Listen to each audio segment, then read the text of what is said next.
Okay, good. So this is the talk on the historical critique of Islam. Uh, this is not like the what we've been doing up to now. We've been looking at mostly apologetics. Now we're going on the offense. This is polemics now. This is going in to confront Islam at its very foundations, and we're confronting Islam at its historical foundations. So before we get in, I just like to start with a word of prayer. So let's go ahead and let's open with prayer. Our Heavenly Father, we want to thank you for this session. We want to thank you for this material. We want to thank you, Lord, that you're providing us an enormous amount of new material that we're just now getting a hold of and understanding and being able to use in our ministries and also with our Muslim brothers and sisters. And so as we unpack it today, we ask that your spirit will just superintend everything that has been said and also that is being received. We can put this whole time together in the next hour to 2 hours in your hands. In Christ's name we pray. Amen.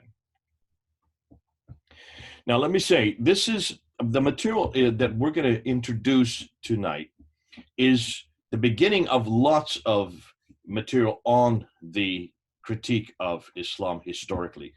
And the reason why is because we're exponentially moving into lots of research in this area.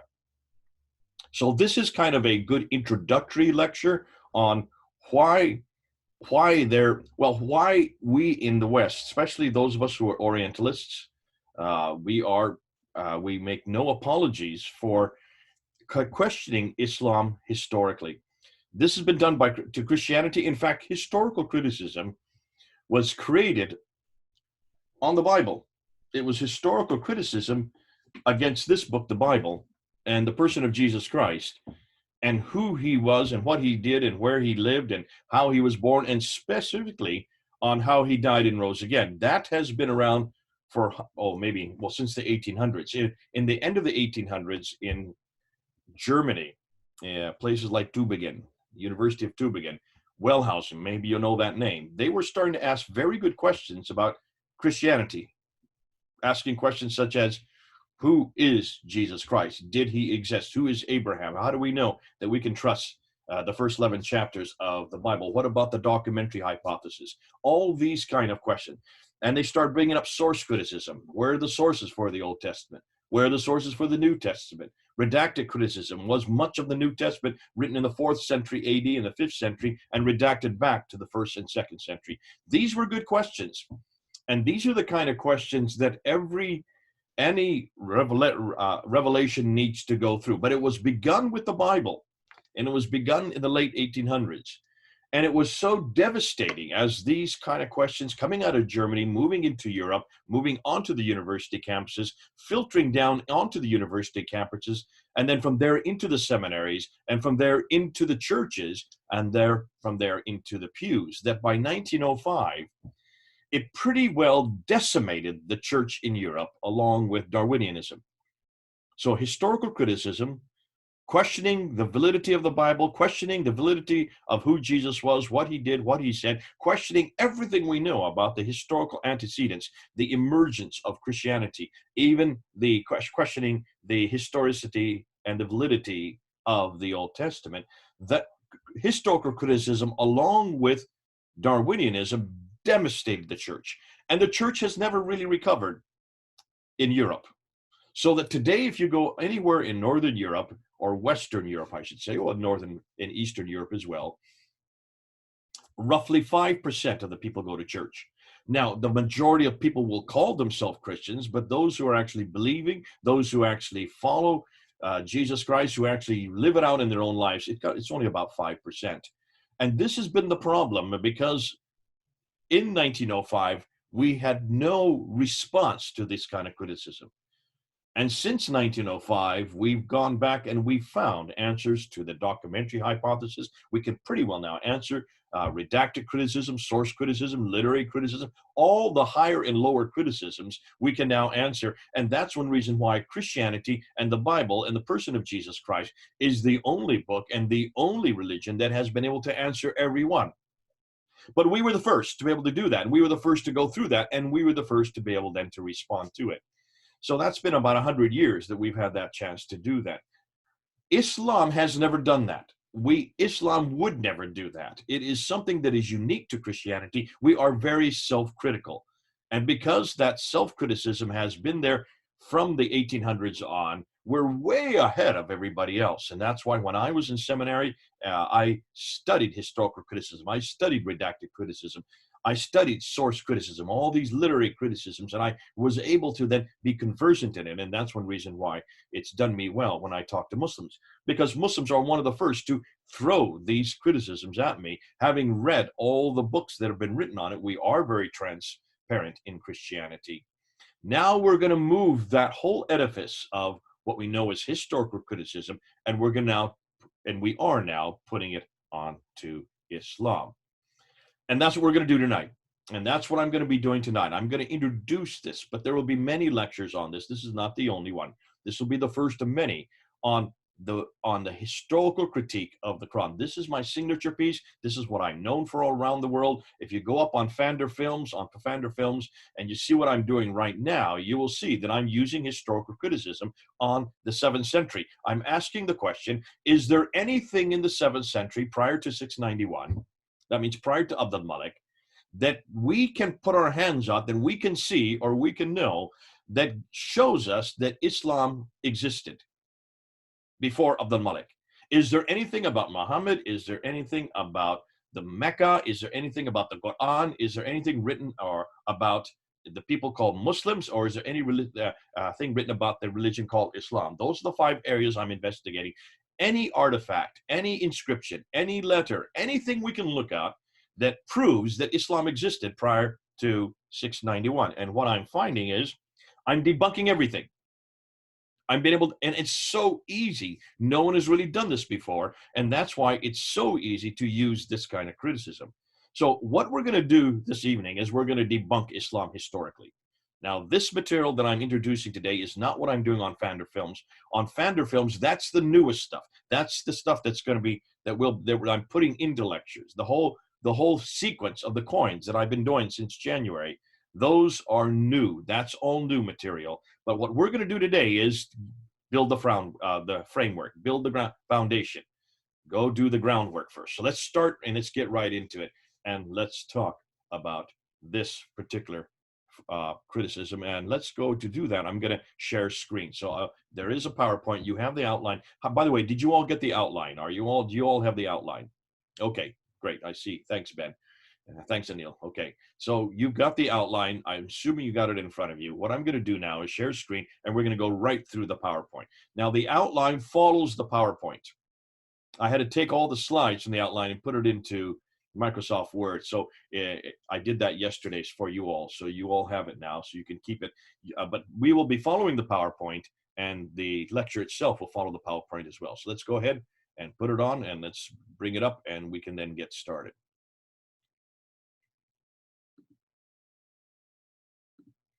Okay, here we are. I call this In Search of the Man because I have In Search of the Book and I have In Search of the Man. These are the 2 major talks. These are the 2 major areas that we are really confronting. In Search of the Man would be Muhammad. In Search of the Book would be the Quran. And so we're looking at both the book and the man, the book and the man, the book and the man. This is my phrase. I don't know if you know that, but this is, I now have that copyrighted. I didn't do it myself. My team copyrighted that phrase for me. So in the search of the book of the man, this is basically looking at the Quran and looking at Muhammad. Now, tonight we're not looking at the Quran. That will be coming later. We'll do a historical critique on the Quran at a later date. This is looking at Muhammad, looking at who he was, looking at where he lived, looking at what he said, what he did, things like this. So we're going to be going into basically a critique of his sources and his beginning, because this is the man that really, for Islam, it really is dependent on 2 things, 1 book and 1 man. And this is the man that we're going to be looking at. So let's go ahead and let's open this up. Now, what do Muslims claim about this man, Muhammad? Whether they are radical, whether they are nominal in the middle, or whether they are liberal on the left.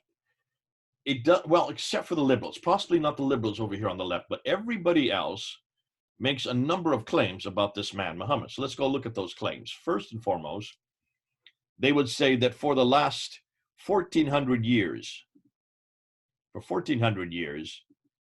this man, Muhammad, was the last and the greatest prophet, that he is the seal of all prophets. And they would say that his book, his revelation, the Quran, was sent down only to him, and it is the final and the greatest revelation. So it's the seal of all revelations. So those are the two claims they would make. Now, you take those two together and you get the next logical progression. That is, Islam is the final religion based on Muhammad's life and sayings and on the Quranic teachings, on what the Quran says. So, conclusion, Islam, by definition, is totally dependent on that book and that man. So we should investigate both the Quran and Muhammad and see if indeed the Muslims are correct.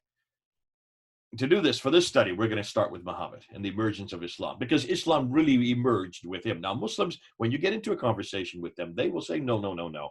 Islam has always been. Possibly you've heard this before, that all of the prophets in the prophetic line were Muslims. And so Abraham was a Muslim. Moses was a Muslim. David was a Muslim.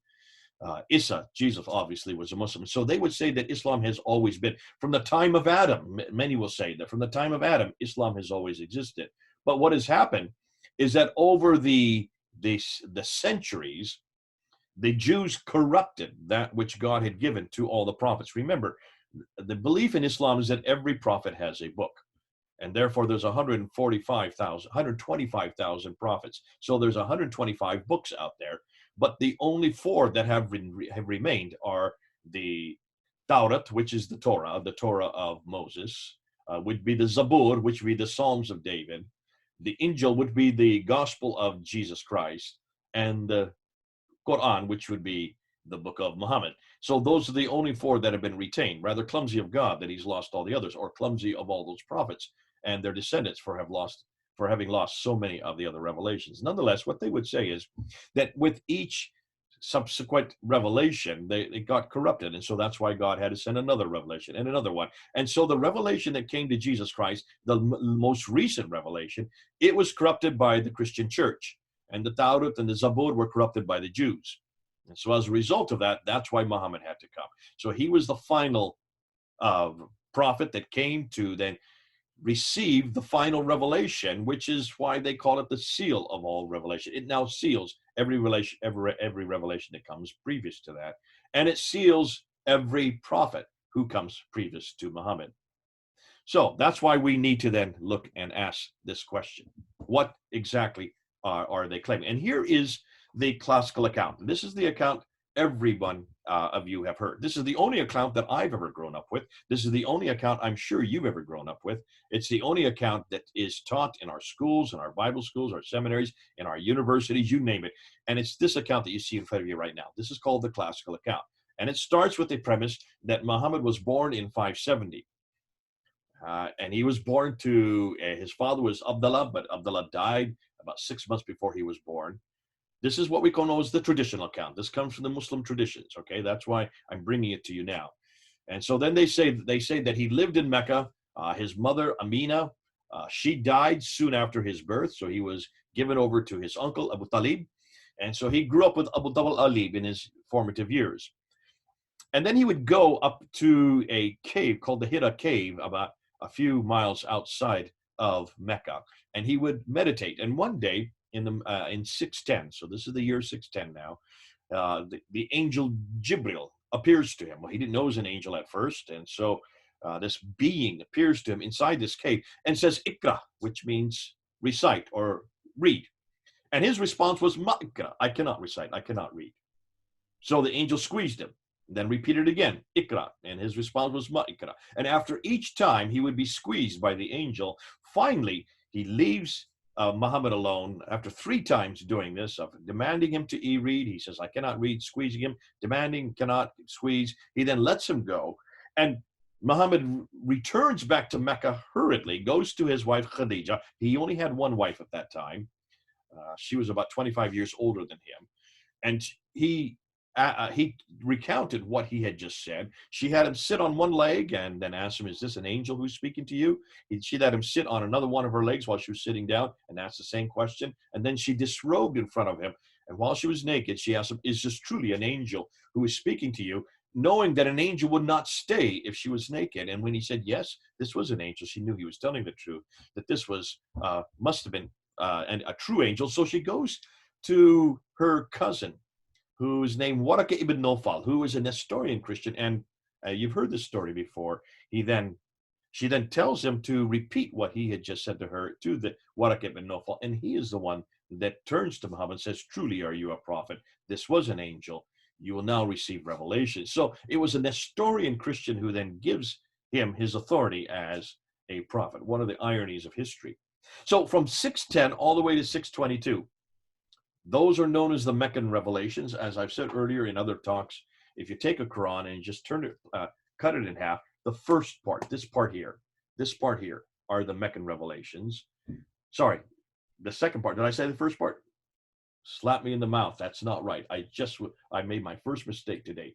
I hope that's the only one I'll make. It's the second part. It's the latter part. Basically, if you take your Quran, which you all have in front of you there, I know you all walk around with your Qurans, and just split it in two, you get to around Surah 20. So it's Surah 20 is about the halfway mark. Everything that's at the second half, which would be your Meccan surahs. Now, there are some Medinan verses in there, but by and large, this is Meccan. The first half is Medinan, and this is the half that was revealed when he was living in Medina after 622. But this is the half that was revealed to him when he was in Mecca. So from 610 to 622. In 621, he was still there in Mecca. He gets woken up in the middle of the night and is told to get on the back of the winged horse called the Burak. And this winged horse then flies him from Mecca up to Jerusalem. At Jerusalem, it deposits him on a huge rock from where supposedly Abraham would have sacrificed or tried to sacrifice his son. And from that rock, he then ascends to the seven heavens. When he gets to the seventh heaven, he meets Allah. Allah says that he is to pray 50 times a day. He comes back to the fifth heaven and meets Moses. Moses questions him, what did he say to you? He says, well, he said that I'm supposed to pray 50 times a day. Moses, hey, that's way too many. Go back up and see if you can get it down. So he bounces back and forth between the seventh and the fifth heaven, back and forth between Allah and Moses. And he gets it down from 50 to 45 to 40 to 35 to 15 to 10, down to 5 prayers. Once he gets it down to 5 prayers, Moses says, that's enough. Go on back down to earth. So he then comes back down to that rock, gets back on the winged horse, the Burak, and flies back to Mecca. This is known as the Miraj, and that's why in 621, all Muslims must pray 5 times a day because of that event.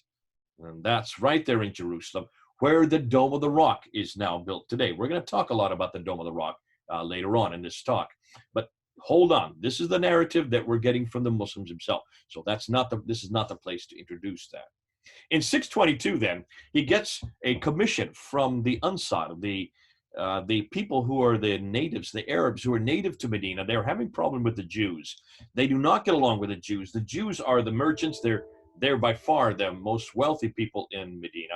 They do not get along, so they go to Muhammad, who is a neutral arbitrator, to come to arbitrate and settle this dispute between the Ansar and the Jews. So he leaves Mecca. And the reason he leaves Mecca is not only because of this invitation. He leaves Mecca because he's not getting along with anybody. And he is receiving this revelation, the Meccan Revelation. If you look at the Meccan Revelation, you will see that it has an awful lot of injunctions of what to do and what not to do. And the fact that it says to give your life to God, Allah, and to also honor his prophet, Muhammad. And so the Meccans didn't like this. They didn't like him, that he was from a minority family. The Quraysh family, the Qurayshi family were not well known. They were not very wealthy in Mecca. Who is this upstart to make all these claims about himself and about this God? And so, of course, Allah is the name for God. Allah was the name for all the gods there in Arabic. That it was borrowed from the Nabatean god, Ilaha. So Allah is not that he was introducing a new God.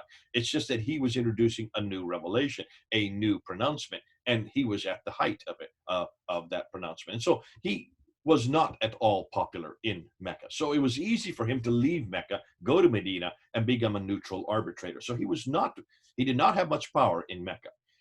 So when he left in 622, according to the traditions, now when I say traditions, I mean the Islamic traditions. You'll see what I mean. That's the Sirah, that's the Hadith, that's the Tafsir, and that's the Tahrir, the 4. We'll talk about that a little bit later. But those traditions say that he left in 622 with maybe 80 followers. Some say maybe as much as 200. It was a small group. Whatever the number is, it's a small group, not very many. And so he leaves with these followers. They go up to Medina, and that's in 622. And then from 622 to 632, the last 10 years of his life, he then receives these revelations, which are the Medinan Revelations, the first part of the Quran on this side. And these are quite different. When you look at the two halves, you will see the Quran is very different between these two halves. There's not too much here as Christians that we cannot accept, because this primarily talks about God up here, man down here, and how man must obey God, must submit to God. There's no violence in this part of the Quran. It's this part of the Quran that where all the problems are. Here's where all the confrontation against the person of Jesus, it confronts Jesus, his divinity, the Trinity. It confronts everything we know to be important for our doctrines. And this is where the violence can be found. This is much more cultural, and it's much more culturally adaptive. And so when he's there from 622 to 632, the last 10 years of his life, he receives those revelations. In 630, he conquers Mecca without firing a shot. There was this agreement of Hudaybiyah, and it's the agreement of Hudaybiyah where he was then given this. He was given this reference. It was a treaty between him and the Meccans that he would not convert any new people from Mecca. And so in 630, they allowed him to just walk right into Mecca and take over. So that happened in 630. And then in 632, suddenly he dies. Now, we don't know how he died there. According to the traditions, he died by poisoning. What we do know is that the Quran had not yet been written when he died. It was not in a book form. It was not written down. It had been memorized by many of his companions. It had been written on bones, stones, and pieces of bark, some leaves, but not in a codified form, not in a book form. That's what we do know in 632. Abu Bakr then becomes the caliph, and he is the one that commissions Zayd ibn Thabit to write the Quran the first time. Abu Bakr then dies in 634. That recension that he commissioned Zayd ibn Thabit to do, he gave to Umar's daughter. Her name was Hafsa. Umar becomes the next caliph in 634 to 644. Hafsa takes that Quran and puts it under her bed and leaves it there for 20 years. So Umar is the second caliph. He is killed in 644, and Uthman then takes over. Uthman then rules from 644 to 656. It's during his reign in 652 that the Quran is written a second time. That's a second recension. We'll be going into that in another lecture and help you understand why, the significance of that. So the Quran that I have in my hand today is not from Abu Bakr. It is from Uthman from 652, according to all Muslims that I speak to. We're going to destroy that in a few weeks when we confront the Quran historically. But that happens under Uthman. He then is killed in 656, and Ali, the adopted son of Muhammad, supposed to be the legitimate heir, should have been the one who took over power before Abu Bakr. He then becomes caliph in 656. He only lasts 5 years. He then is killed at the Battle of Siffin by Muawiyah. So that's the classical account. Have any of you heard of any other account? Have you heard? Now, I'm not giving you exhaustive. I'm just giving you the skeletal, just the skeleton. But that's the account that all of us have heard. Muhammad was born in 570 in Mecca, starts receiving revelation in 610, moves from Mecca to Medina in 622, conquers Mecca in 630, dies in 632. And then you have Abu Bakr, Umar, Uthman, and Ali, the four rightly guided caliphs, known as the Rashidun period, the golden period of Islam. That takes place between 624 and 661. So that 40-year period is known as the golden era. That's it. That's the classical account. That's what we've all believed. That's what I believe. That's all I've been taught. That's all you've been taught. That's all that anybody's been taught, because that's all that we had. We've had no other narrative. We've had no other narrative. But then take a look at this. I want to show you this. Look at this timeline. So what I've just been talking about is in that red dotted area on the left. That's the time period that I'm referring to. Actually, that's really the time period I'm referring to up until the death of Muhammad. So that's from 570 to 632. That's the period we're talking about. That's where the classical narrative takes place. But here's the problem. Or let me ask you, wouldn't you like to, or wouldn't you assume that everything I've just spent the last 10 to 15 minutes talking about how Islam began, that all that was written down by people who were actually there? Wouldn't you say yes to that? Of course I would. I would expect that whoever wrote the story down about how Islam began, about who Muhammad was, about when he was born, how he received these revelations from 610 to 632, moving from Mecca to Medina, all these stories about him going up to the seven heavens, all these stories about him coming into Mecca, then dying in 632, and then Abu Bakr, Umar, Uthman, and Ali, the four rightly guided caliphs, all these stories about how Islam began, I would assume would have been written by someone from that time period who was actually there. I would like it to be written by someone, wouldn't you? I certainly would, because we're only talking about 1400 years ago. That's not very long ago. Yet we have nothing at all about this story from that time period. Nobody that we know ever wrote this story down. Everything I've just told you does not come from the time Muhammad lived or the time of Abu Bakr, Umar, Uthman, and Ali. It does not come at all from the 7th century. Nothing was written down about all these events from the 7th century. In fact, take a look at the next slide. Look and see when it was first written down. And see where my cursor is? It was first written down here with Ibn Ishaq. He is the first to write it down. Look at the date, 765.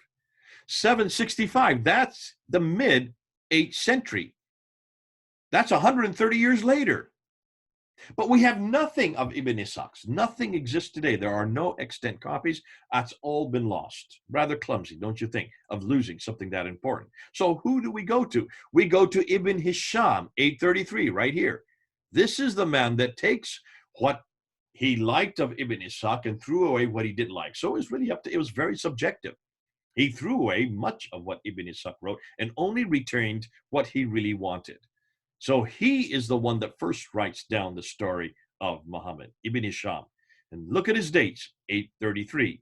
Muhammad died in 632. That's 200 years later.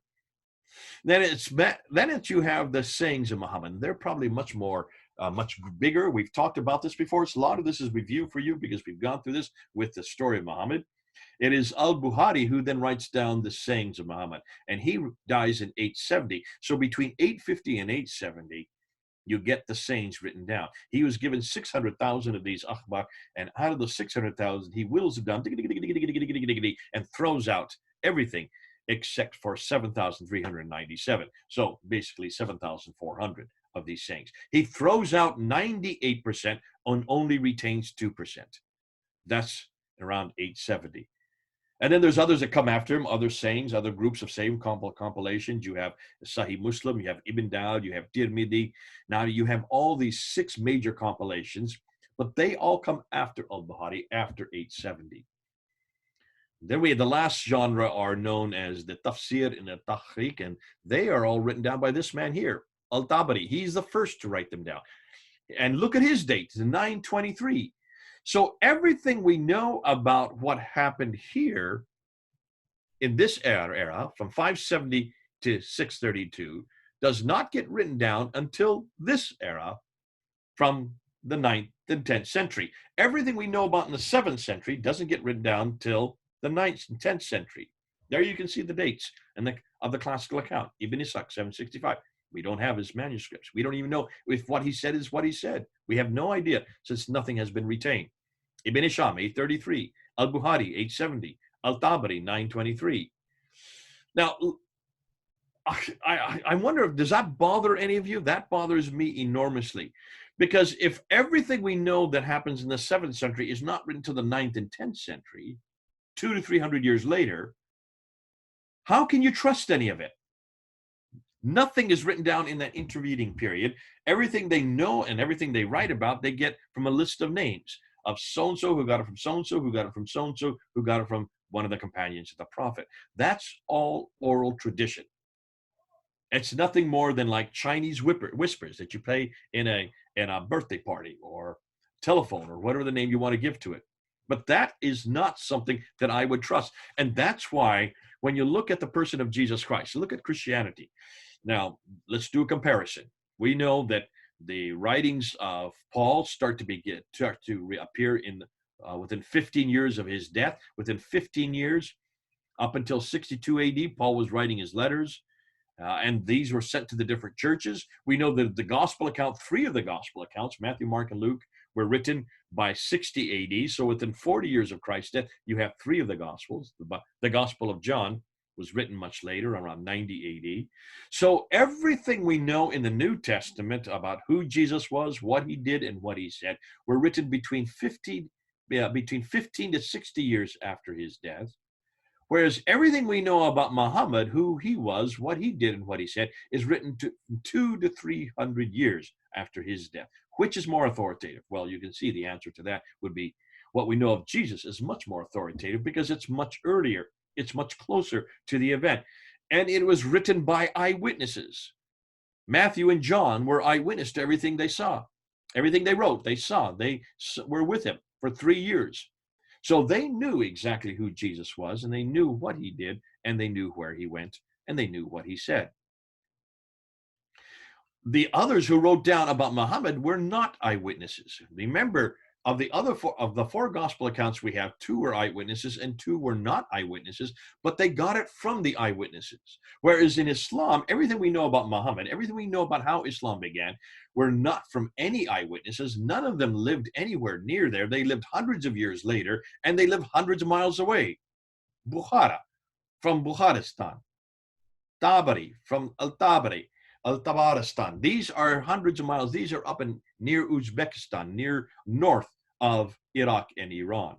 Hundreds of miles away, hundreds of miles away and hundreds of years distance. So you can see the problem we're dealing with, or not we are, the problem Islam is dealing with.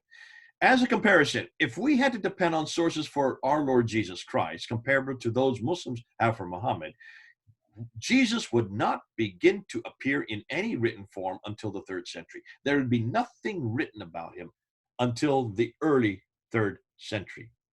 Can you see the difficulty we're talking about? And this is why when we talk about historical tradition, we've got to look at these problems. This is the concern of the scholars themselves. So in the 21st century, these are the scholars concerned. Concerning these late dates, Islam as we know it did not exist in the 7th century, but evolved over a period of 200 to 300 years. That's according to Humphreys. Ripon, Lester, and Wansburg say the Quran probably was not revealed to one man in 22 years, but likely evolved over a period of 50 to 100 years. And the conclusion is, according to Cook and Robinson's, that the history of Islam, at least from the time of Caliph Abdul Malik, hold on to that name, we're going to talk quite a bit about him tonight. He lay ruled from 685 to 705, and before is a later fabrication. And that's the premise we're going to start this whole lecture with. So I've given you the introduction. That's what we're going to look at. How can we prove that this is a later fabrication? Well, walk with me. Bear with me for the next hour or so. Let's go ahead. We're going to have a break so you can have time to go get your tea and coffee. But let's go through and let's walk through this together, and let's see what we come up with. So let's go ahead and continue. What are their concerns? What are the scholars' concerns? Well, here it is. If so much of Islam's history was created so late, then number one, why did it take so long to write it down? Why didn't they write it down immediately? They had scribes at that time. They were literate. Remember, by the time 642, this is within just 10 years of Muhammad's death, the Muslims, if they were called Muslims, controlled Basra, Baghdad, Damascus, Jerusalem, Cairo. And then by the time Abdul Malik comes to power, they controlled Basra, Baghdad, Damascus, Jerusalem, Cairo, Alexandria, Herat, Nishapur, and also Aden. These are the major cities of that time. And which means by the time that Abdul Malik comes to power, they control from Spain in the west all the way to, well, from your side, Spain in the west all the way to India. In fact, where you're from, where I'm talking to you right now. So from Spain to India, that whole swath of land was under their control. In fact, I would say this is even before, from 30 years prior to that, from 661, Spain to India was under the control. Are you telling me between Spain and India, no one could read? No one could write? Nobody in these cities that I've just named, nobody could read and write in those cities. Please, we know that there was a library in Alexandria in the 5th century that got burned down. They could read and write, so certainly by the 7th century, they should have had all kinds of libraries all over that part of the world. And somebody could have written this down, the biography of Muhammad and what happened there in the history of Islam. And those that finally did write it down, where did they get it from? Well, as I said earlier, they got it from oral tradition. Everything was done orally. Now, what happens with oral tradition? It gets embellished, it gets deleted, it gets accreted, it gets changed and corrupted. And so that's why I don't trust oral tradition. I'm sure you don't trust oral tradition. No one should really trust oral tradition. And instead of going back to these later traditions, shouldn't we better go back to the 7th century itself? Should we go back to the 7th century? I think so. We should go back to the 7th century. And that's what we're going to do now. We need to go back to the 7th century and we need to find what actually happened. And that's why we then need to go to this. Take a look at this map. So look at the brown area is the brown area is the amount of land that was controlled at the time of Muhammad. By the time 632 when he died, that's how much the Arabs controlled. You notice I'm not using the word Muslim. I'm now using the word Arab. You'll see why. So the Arabs controlled that part of the world, just that brown area. By the time that by the time that Muhammad had died, and now 10 years after his death, they then controlled the light orange, or the I'm not sure what color you'd call that, kind of reddish brown. That's the area you can see. That's it, and that includes Baghdad, Basra, Jerusalem, and also Cairo, and down to Aden in the south. Then by the time of the Mu'awiyah, so now we've ended by the time of the end of the rightly guided caliph, the Rashidun period, they owned all the land from Tripoli in the west all the way to the borders of India in the east, including Pakistan and Afghanistan.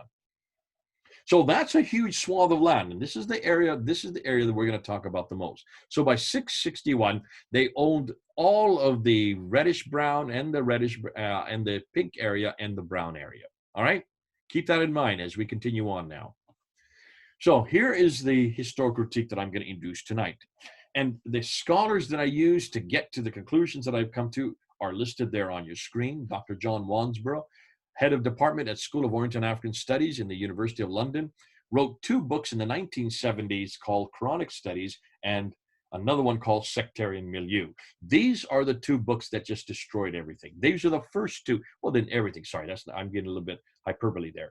These are the ones that started the ball going, and these are the ones that are considered to be the classic books that created the whole problem of what we know today as revisionism, revising the history, because they asked the right questions. They asked the same questions of Islam that Wellhausen was asking of Christianity back in the 1800s. Dr. John Wansborough got death threats for writing these books.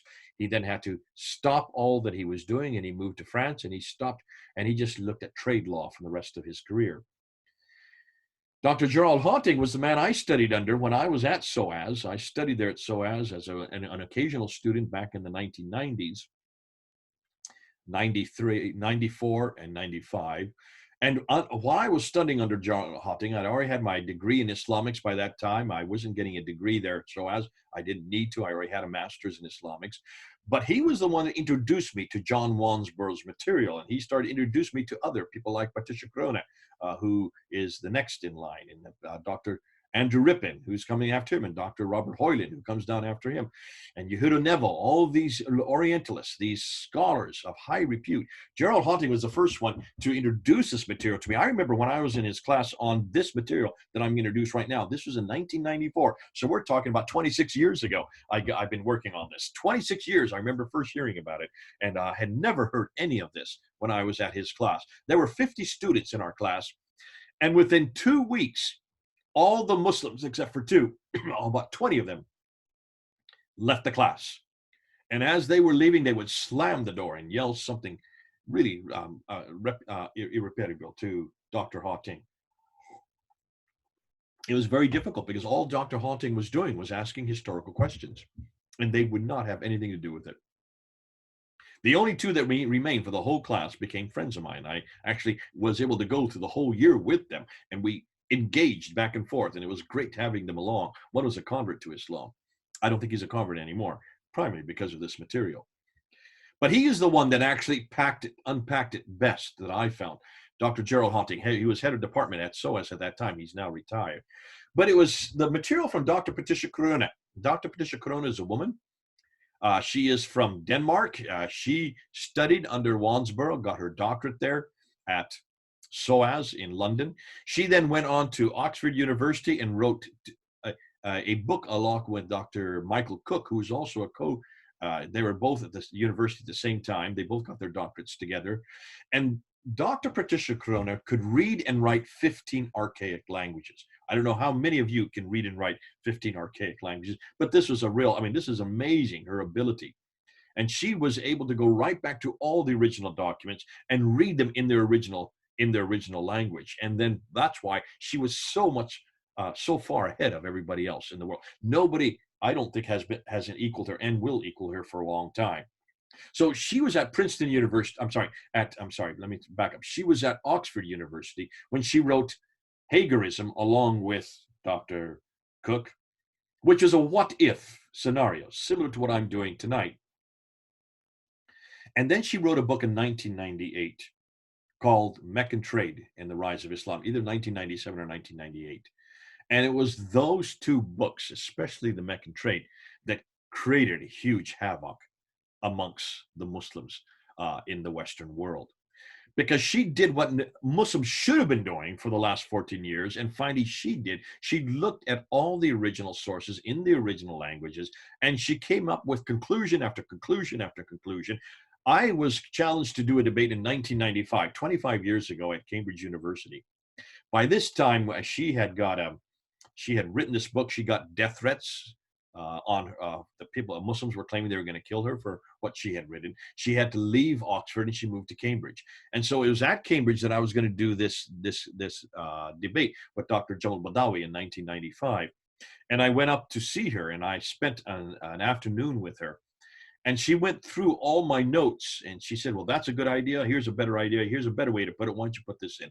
And so she basically created my notes for my debate that I was going to have with Dr. Jamal Badawi the next week. And we had the debate, and at that debate, I said to her, why don't you do this debate? You know this material a lot better than I do. She says, I cannot do what you're doing. I don't have the freedom to do what you're doing today. And I realized what she was talking about many years later, not at that time. But the debate I did in 1995 was really much of the material that I'm introducing to you today. So this is something I've been working at for 25 years. And it's part of my doctoral thesis. But she was the one that actually came up with many of the major ideas, the most devastating ideas, especially on the city of Mecca. We're going to get into that later on. Now, she then finally moved from Cambridge University and moved to Princeton University, where she and Dr. Cook were head of department. And I don't think anybody has equaled what she has done. She was way ahead of everybody. She just died 2 years ago. We lost her from cancer. Dr. Andrew Rippin from Calgary, he is the one that has taken this very difficult technical material. When Dr. Patricia Corona or others write, Dr. John Wansman and others, they would quote all these vast portions of literature, but they would keep it in the original language and they would not translate it. And so it's difficult to read. And they didn't want really people to read it. They only want scholars to read it. And that's why they kept it up in those languages. Whereas Dr. Rippin, what he did is he took this material and put it down to layman's terminology so you and I could understand it. And that's why he's so good. He's from Canada, taught at the University of Calgary. Dr. Robert Hoyland is another one of these geniuses. He can read and write 18 languages. What a mind. Wouldn't you be able to love to be able to write 18 archaic languages? And he was the one at Oxford University when I was there. Sorry, not when I was there. When he was there, I would go and visit him. And he was, when I started my doctoral thesis, both Patricia Corona and Dr. Robert Hoyland were my second supervisors, one after the other. And so there at Oxford, he wrote this book here. I think I've got it here. Seeing Islam as Others Saw It. This book that I have in my hand here. This is the book that he wrote. And he was the first one to actually go through all of the writings from the 7th and 8th century, from the surrounding peoples, and write down what they knew about Islam. And that's why this book has been so devastating.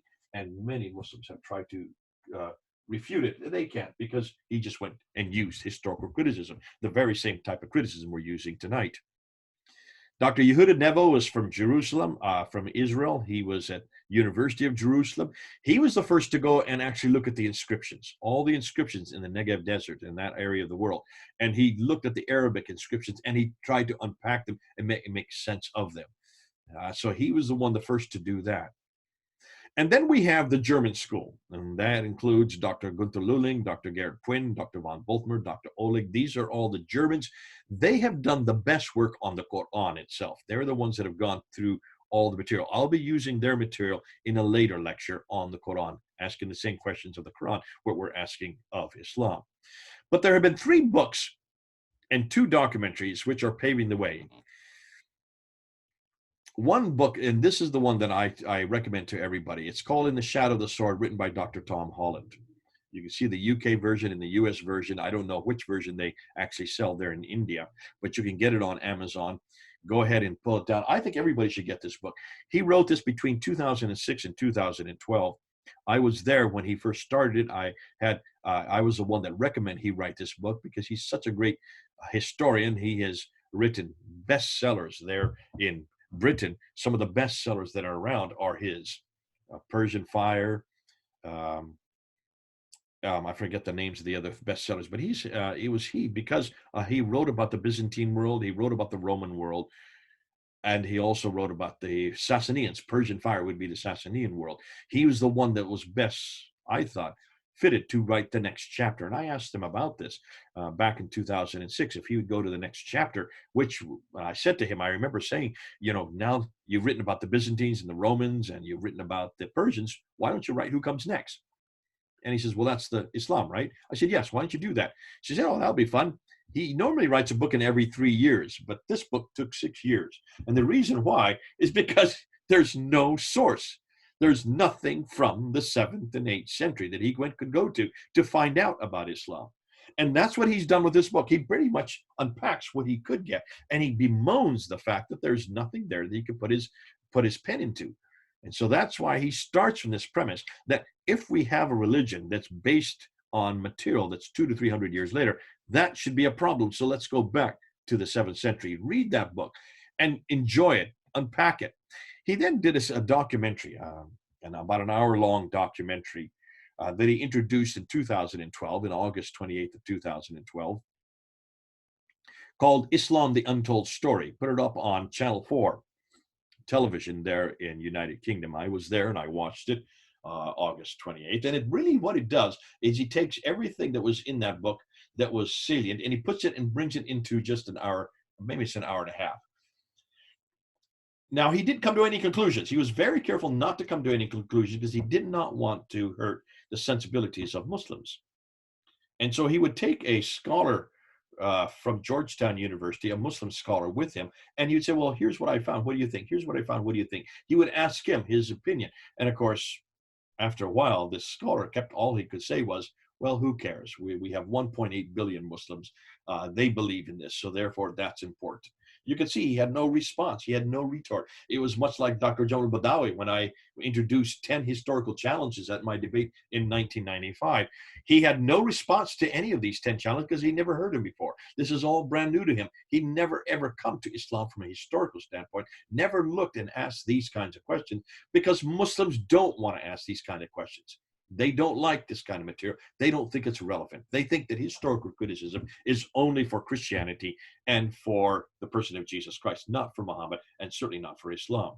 So you'll see that if you get a chance, watch Islam, the Untold Story. It's up on YouTube. You can pull it down. What was fascinating is they wanted to re-show this hour and a half documentary that winter in December. They're on Channel 4. There was such a backlash from the Muslims there in Britain that they couldn't even show it a second time due to this outside pressure from the Muslims there. And I could not get over that. Why was Channel 4 kowtowing, or not kowtowing, bowing to the pressure of these Muslims when there's nothing really in Islam, the Untold Story that was derogatory. It was asking the right questions. It was asking historical questions, the very kind of questions we should be asking of any religion, not just Islam, not just Christianity. We should be asking this of the Bhagavad Gita and the Upanishads, the Vedas.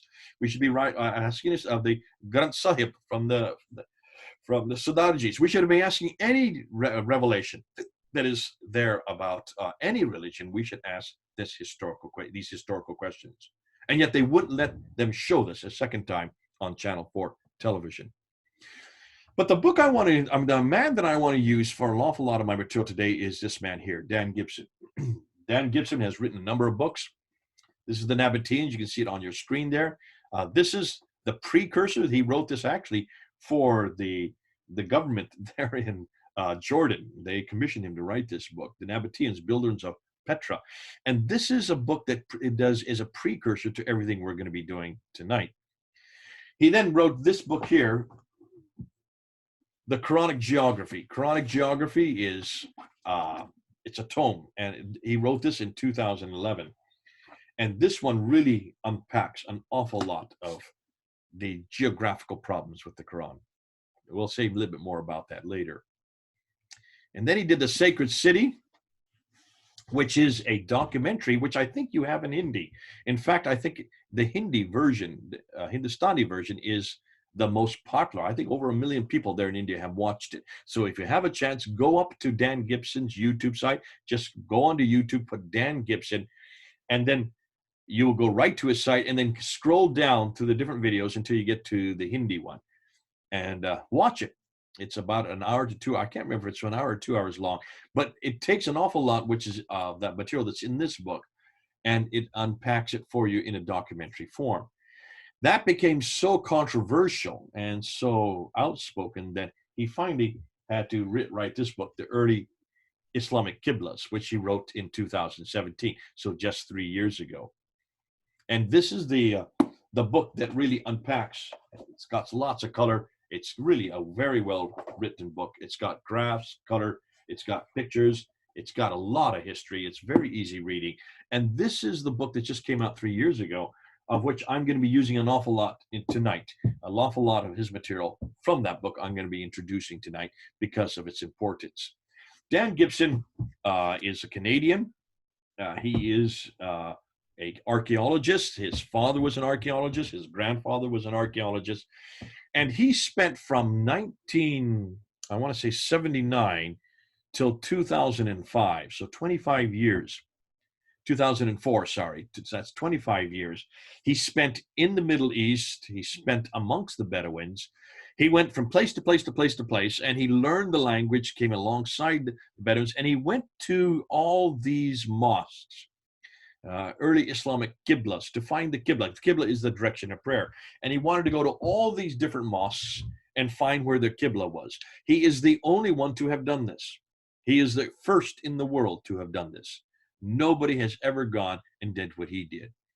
And he went to these mosques because he was noticing that almost all the mosques he went to, and he went to over 100 mosques, they were not facing Mecca. Yet they should be facing Mecca because, as we well know, Mecca became the Qibla was canonized in Mecca according to chapter 2, verse 145 to 149 in the Quran, after Muhammad came back from Medina, when Muhammad was in Medina, and he could not get a relationship with the Jews. They refused him. So finally he gets this revelation in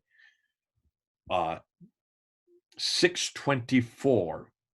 He gets this revelation that the Qibla is supposed to change from Jerusalem back down to Mecca. So every mosque should be facing Mecca from 624. That's what the Quran says. But he noticed these mosques were not facing at all Mecca. None of them were. Not the ones he was looking at. We'll see why after the break.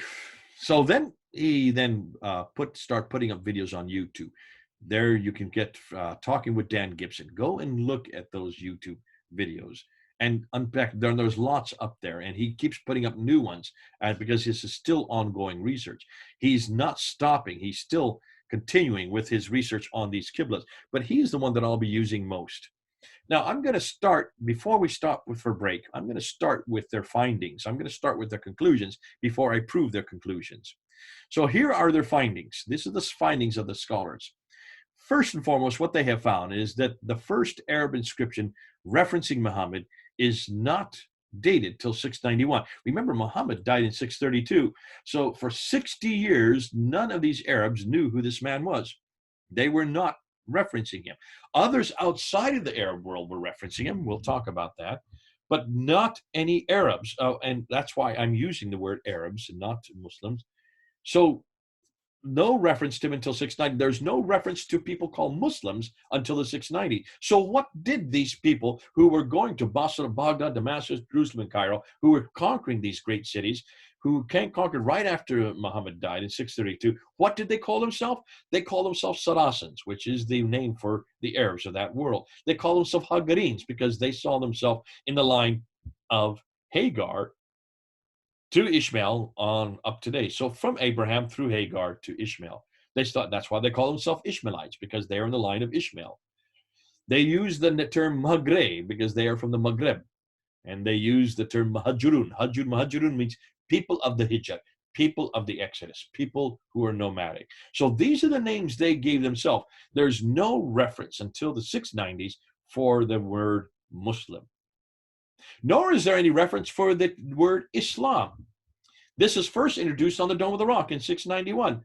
So we have no reference to people called Muslims, no reference to religion called Islam until 691. And most troubling, there's no reference to a city called Mecca until 741. 741. Remember, Muhammad was born in Mecca, according to the traditions, in 570, lived in Mecca until 622. So this is over 100 years later, 741, that we get the first reference of this city in any inscription, and this has been found by Dr. Patricia Corona and Dr. Robert Hoyland. And the first biography, as I said earlier, of Muhammad does not appear until 833. So, looking at their conclusions, how are we and ourselves going to come to a conclusion? Well, we're going to stop there for a break now. We're going to come back.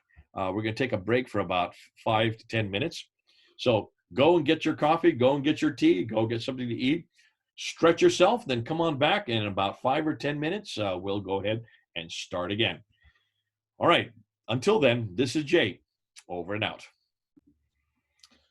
Let's go ahead and get back into our talk again, and let's continue from where we left off. And let me go ahead and share the screen with you so you can see what we're talking about. There we are. So these are the scholars' findings. And we've gone through these. These are the area that I'm giving their conclusions before I then prove what they're saying. So let's go and see how is it they came to the conclusions. And let's start with the first problem. And the first problem has to do with geography. And here's the book that Dan Gibson wrote on this. He found that when you look at the Quran, there are 65 geographical locations, references that are referred to. Only 9 places are named in the Quran itself. Over and over again, it kept on talking about referring to these people from Ad. And it mentions that this prophet. Now remember, in the Quran, though it mentions the prophet's name right through let me back up. It mentions the prophet over and over again. It doesn't give him a name except for 4 times. Muhammad's name is only found 4 times in the Quran. And if you have a pencil, I'll tell you where you can find them. In chapter 3, verse 144, in chapter 33, verse 40, in chapter 47, verse 2, and in chapter 48, verse 29. So that's chapter 3, verse 144, chapter 33, verse 42, chapter 47, verse 2, and chapter 48, verse 29. Those are the only 4 places you'll find Muhammad's name, which is curious because you'll find Jesus' name 93 times. It's fascinating that if the Quran only refers to him 4 times, Mary's name is found many more times, so is Abraham's. All the other prophets, not all, but most of the prophets are found more than Muhammad. And that's curious because if this book is about or for Muhammad, if he received it and refers to that he is the arbiter between man and God, and he is the one that receives the revelation, why isn't he referred to more than 4 times? Only talks about this prophet. It talks about this Nabi, this Rasul, who lives in a place of the Nabi, the settlement of the Nabi or the prophet. But it only mentions that place where it is, Mecca, once, chapter 48, verse 24. What it does say is that this prophet has contact with these people from Ad.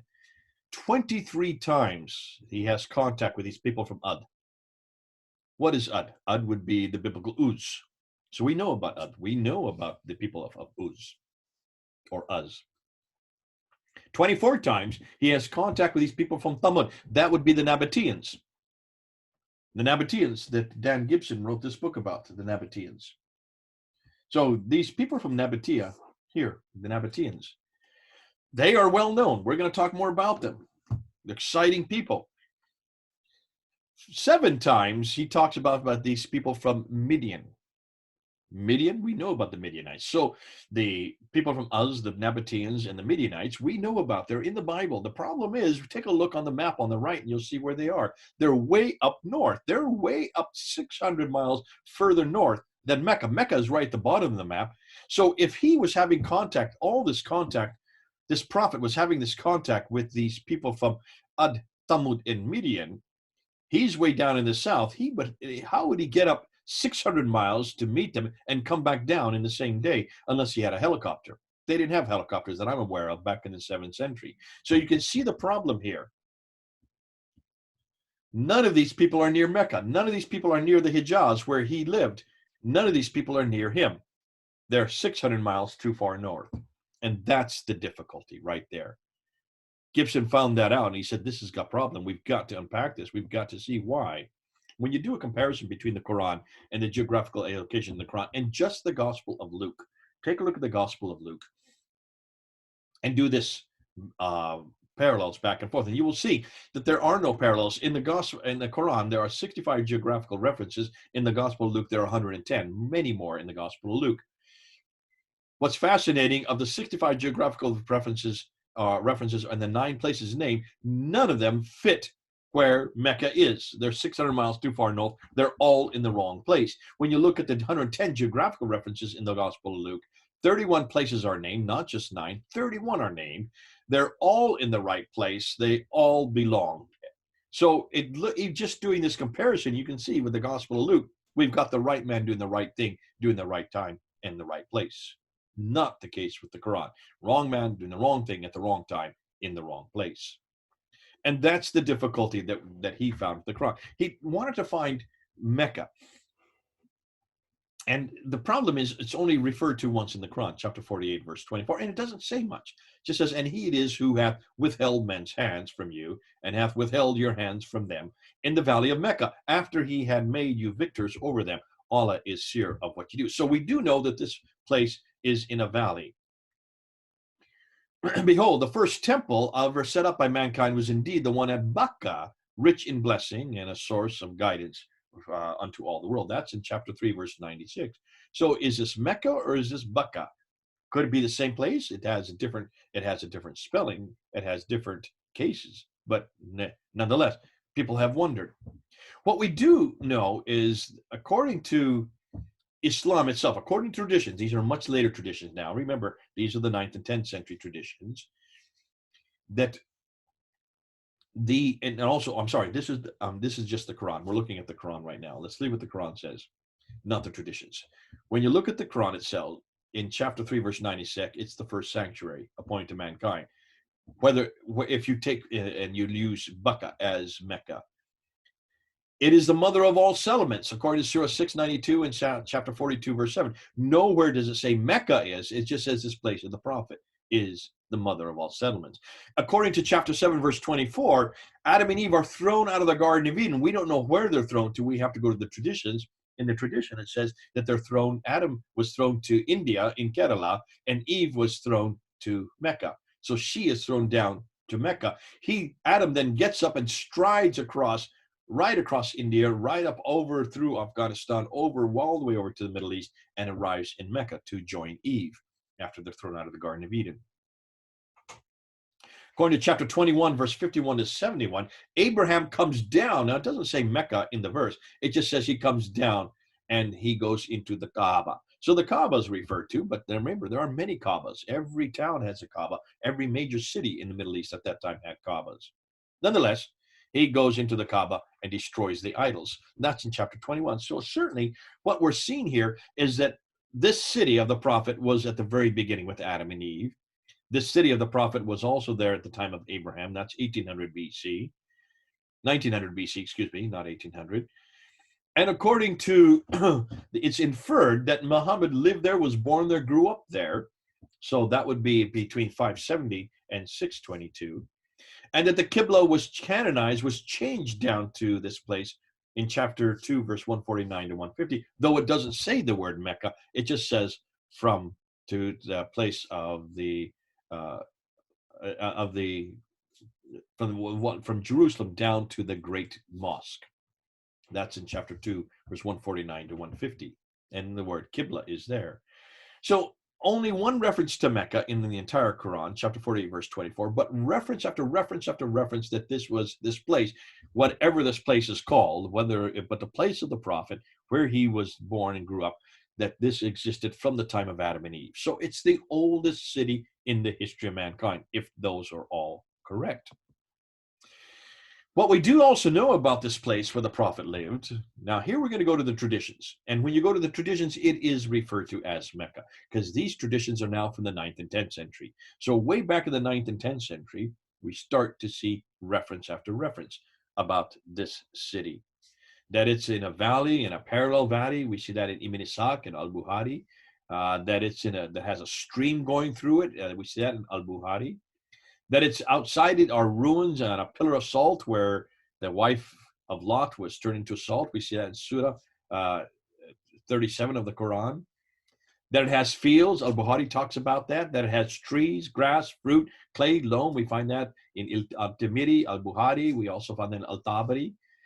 And also in chapter 6, Surah 6, 141, it says, and also Surah 16, and also Surah 80, it has olive trees. Olive trees. Now that's interesting because that's very specific. And then it has mountains overlooking the Kaaba. Ibn Ishaq talks about that. Al-Bukhari. When I say Ibn Ishaq, that should be Ibn Hisham. So you can see that all the traditions do refer to a place that's in a valley, that has a stream, it has ruins, it has outside of it, it has fields with trees, grass, fruit, clay, loam, and also olive trees. It's a very verdant place, mountains overlooking the Kaaba. But none of that makes sense for Mecca. None of that makes sense for Mecca. Mecca is not in a valley. It has none of those items listed above. It is much more too arid and much too dry to accommodate any of that. So this cannot be Mecca is referring to all these places. Now, when you look at maps, look at this trade map. This is just a facsimile of a trade map from that time period. Take a look where all the trade routes go in the green arrows and notice where the question mark is, the red question mark. That's where Mecca should be. It's not on the trade route anywhere. You can see here the trade routes, another map of the trade routes at that time. Do you notice Mecca's not on that trade route? Medina is. Medina was called Yathrib at that time. It wasn't called Medina. It's not called Medina now. It just means city. Yathrib was the name. Najran, Toma, Marib, all those are on the trade route, but what happened to Mecca? It's not there. Now, here are some actual maps. This is an actual map from the 6th century. Mecca should be where that red question mark is. It's not there. Here's another map. This is a 7th century map. You notice Mecca's missing there as well. It should be where that question mark is. Where's Mecca? No one seemed to know what this place was. And these are maps. Look at all the other cities that are there. All the other towns and hamlets and all the other oases are on that map, but not Mecca. Missing completely. Still missing on another map. Here's another 7th century map. You can't find Mecca on this 7th century map. Yet it's supposed to be the time, go all the way back to Adam and Eve, where Abraham came from, where Muhammad was born and grew up. Here's another 7th century map. Mecca's missing again. So in every map that we can look at from the 7th up until the 7th and 8th century, we can't find Mecca anywhere. Now, I want to talk about what we do know about Mecca from what the Orientalists say. And here's the problem. All that the Orientalists had were the traditions. So the Orientalists would go back to these traditions that I talked about earlier in my talk, and they would go back and try to piece together everything we do know about what Mecca was and how Mecca became famous. And probably the most important, famous of these theories is what we know as the trade route theory that was put out by Dr. Montgomery Watt in the last century. And he started from this premise. Now, here's just the map. This is a map done today, looking back at what we think the 7th century looked like. And on this map, you'll see Mecca is there. But this is what this is what the Orientalists today always, and all the Islamic scholars today would have thought the world would have looked like in the 7th century. And Montgomery Watt talks about that the trade came from the China and also from India and went across where that black arrow is, went across the Arabian Sea over into the Persian Gulf. And then from the Persian Gulf, it went up over across what was then, what is today Jordan and Syria and Israel, and went over to the Mediterranean because it needed to get to the European world, needed to get to the Mediterranean world, and that's where the trade went. It went through that route that you see there, following those black arrows. That's where all the trade went, and that's true. The trade did go through there. But then he said that there were two great kingdoms, the Byzantine kingdom, which is in the west there, and the Sasanian, which would be the Persians. So the Persians, the Sassanians, they are what is today Iran and Iraq. And the Byzantines, that's Turkey there, they were the Christians, and they controlled all the eastern coast of the Mediterranean. So their kingdom came down right along the coast of the Mediterranean, all the way down to Egypt. And these two great kingdoms were at war with each other from the 5th, 6th, and 7th century. So because they were at war with each other, that shut the trade going down through the Persian Gulf. It could no longer go that route because there's too much warfare there and it's too dangerous. So the trade was shut down, he said, and it had to be redirected. And it got redirected this way, across the Arabian Sea, over to Aden, down here. Aden, that I see that you have circled there. See it there? That is still there today. Aden, what is in today Yemen. And then what Montgomery Watt said was that trade went across the Western Plateau all the way up to the Eastern Mediterranean, going from Najran, the Sana, to Taif, and then he said down to Mecca, up to Yathrib, then up to, and let's just look at a map and see that. So he said it started Aden, it went up to Taif, going to Najran and Sana, and then from there, at Taif, it would jog down to Mecca down here, and then it would jog back up again to get to Yathrib, because you can see there is a plateau there. Can you see the plateau on the map? So the trade route followed that plateau, but at Taif, it took a diversion off the plateau down to Mecca. Mecca is not on the plateau. Mecca is not on the sea as well. It's inland about 50 miles, but it's down off the plateau. There, Mecca got rich because of the trade, and then the trade caravans would then come back up the plateau about 1,000 meters up to get to Yathrib. Miles, I'm sorry, but 1,000 meters up in elevation. And then from Yathrib, they would go on up to Gaza there in the north. So from Aden to Gaza, it would go that 1,250 miles, coming down to Mecca and back up to Yathrib. Now, this was his trade route theory. Dr. Patricia Corona, who I mentioned earlier, she looked at this trade route theory and she saw there was a problem. First problem, she said, why in the world do you have that diversion coming down to Mecca? Why would you come down off the plateau? Why would you go down to a place called Mecca that had no water, had no fields, had no way to accommodate these caravans, had no food to accommodate these caravans? And why in the world would you go down there to get back up again? Why wouldn't you just stay on the Western Plateau? Why would you come 1,000 meters off and go back 1,000 meters up? She saw that very clearly. So she started questioning Montgomery Watt's trade route theory. No one had really questioned this before. No one had bothered to look at any map. Let's go back to the theory again. So what Montgomery Watt said is, well, that's what he thought. So when she questioned this, no one really knew how to respond to this. What's more, let's go back here again. She questioned this as well. She said, look at this map here. If it comes across the Arabian Sea over to Aden, why would it go from Aden up across the Western Plateau, up to Gaza in the north? When you have a waterway that goes up to the west, look at the waterway. Do you see the waterway there? She says it doesn't make sense to be already on sea, coming across the Arabian Sea, and then take all the goods off in Aden and then go up 1,250 miles by land up to Gaza in the north. She said, if you take a ton of goods, which is true, if you take a ton of goods and you take them 50 miles by land, that would cost the same amount as 1,250 miles by sea. It's much cheaper to take goods by sea. That's why even today, all the goods that are coming across the world, when we get all our goods from China, they are not sent by railway or by truck or by air. They're all sent by sea. All these huge, big containers, these oil containers, when they're shipping oil all over the world, they're enormous. And the reason is because that's the cheapest way to send any goods. All you need in the old days, before they had engines, all you needed was the sails, and the wind would push them. And that's why all the trade was done by sea. She said, why did they use the Red Sea? So she completely confronted this whole trade route theory, going up through Taif, down to Mecca, up to Yathrib, and then on up to Tabuk and Khaybar in the north to get to Gaza. And she said, no, no, no, that doesn't make sense. You would not go by land. So she decided that she would do some work on this. And I remember she reads and writes 15 languages. So she went back to all the trading documents there in India, because they are all coming from the Indian coast of India. The trade could not go up over the Hindu Kush. You can see the mountains there, the Himalayas and the Hindu Kush. That stopped the trade from going up north. So they had to come west, and that's why they came off from the western coast of India.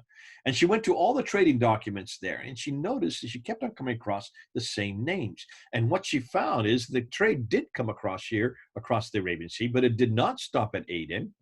It did not stop there at all. It may have stopped there briefly to get supplies, but what it did is went right up the Red Sea. The trade came this direction. It came right up the Red Sea, and the name that comes up over and over in all the trading documents is Agilis, that I have circled there. Agilis is the city that controlled the trade. Agilis is in Africa. That is in what is today Eritrea. Eritrea. And it was the Eritreans, the Ethiopians that controlled the trade. Their names are found in all the trading documents. That it did go maritime. From the 2nd, 3rd, 4th, 5th, 6th, all the way up to the 7th century, she found no Arab names. And the reason is very simple. Just take a look at Arabia. The Arabs were not really seafarers. They were actually camel herders. They plied and they were the Nabateans. They plied the deserts. They were the only ones that could get across the deserts. And that's why they controlled the land routes. They did not at all like the sea routes. The Eritreans, however, did like the sea routes, and they were the one that controlled all the trade. So how could Mecca, therefore, she asked, have become important? How could it become powerful? She looked at all the trading documents from there, and she noticed that the only thing that really went up the western coast or the western plateau was milk and leather. And that the spices that many Muslims have said, including Montgomery Watt, who's not a Muslim, but in his trade route theory, he said that all the spices, there were 15 spices that were used to enrich Mecca. She went through every one of the spices, traced down all their where the spices were found, and she found only 2 of the spices were even found in Arabia, in the southern part of Arabia, in the Hadramaut in the Yemen, what is today Yemen and Oman today. That's the Hadramaut area. You can see at the bottom of the map there, the bottom part of the Arabian Peninsula. None of the other spices came from Arabia, and certainly not from Mecca, halfway up the continent or halfway up the peninsula. All of it, all the other spices came either from India or China or from Africa. So she completely debunked that. And then she wanted to find out this reference to Mecca. She wanted to find out where is the first reference she could find. The first time she could find this written on any document is from the Apocalypse of Pseudo-Methodius Continuato Byzantia Arabica, written in 741. Remember, Muhammad died in 632. So this is over 100 years later that this was finally documented in a document, 741. When she looked on the maps, the first map she could find with Mecca on it was not till 900 AD. 900 AD. Woo, Muhammad died in 632. Can you see the problem here? That's 300 years later. It takes, well, almost 300, just under 300 years, almost 300 years to find this place called Mecca on any map. Now let's look at modern Mecca today. When you look at modern Mecca, you will see this huge, imposing building, the Abraj Al Bayt Towers. That's the Royal Clock Tower. It is at, I don't know if it's still, but when last I looked, it was the fourth highest building in the world. And that clock that you see at the top of the clock tower, it's got four faces on it. And when you look at that clock, it is 45 feet across. It's the world's largest clock face.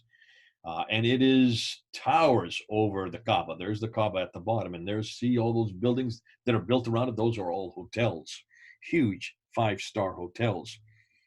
And if you look closely, you will see that the style of the clock there, the clock tower, is very similar to Big Ben in London. And according to Muslims, they would what they want to do is they want to replace Greenwich Mean Time with Meccan Mean Time. They want to bring all of the time, all the clocks in the world to be categorized to start at this clock tower. That's their intention. So hold the space. That may still happen. What's interesting is when you go to what they want to do with Mecca, these are some of the plans that they have for Mecca in the future.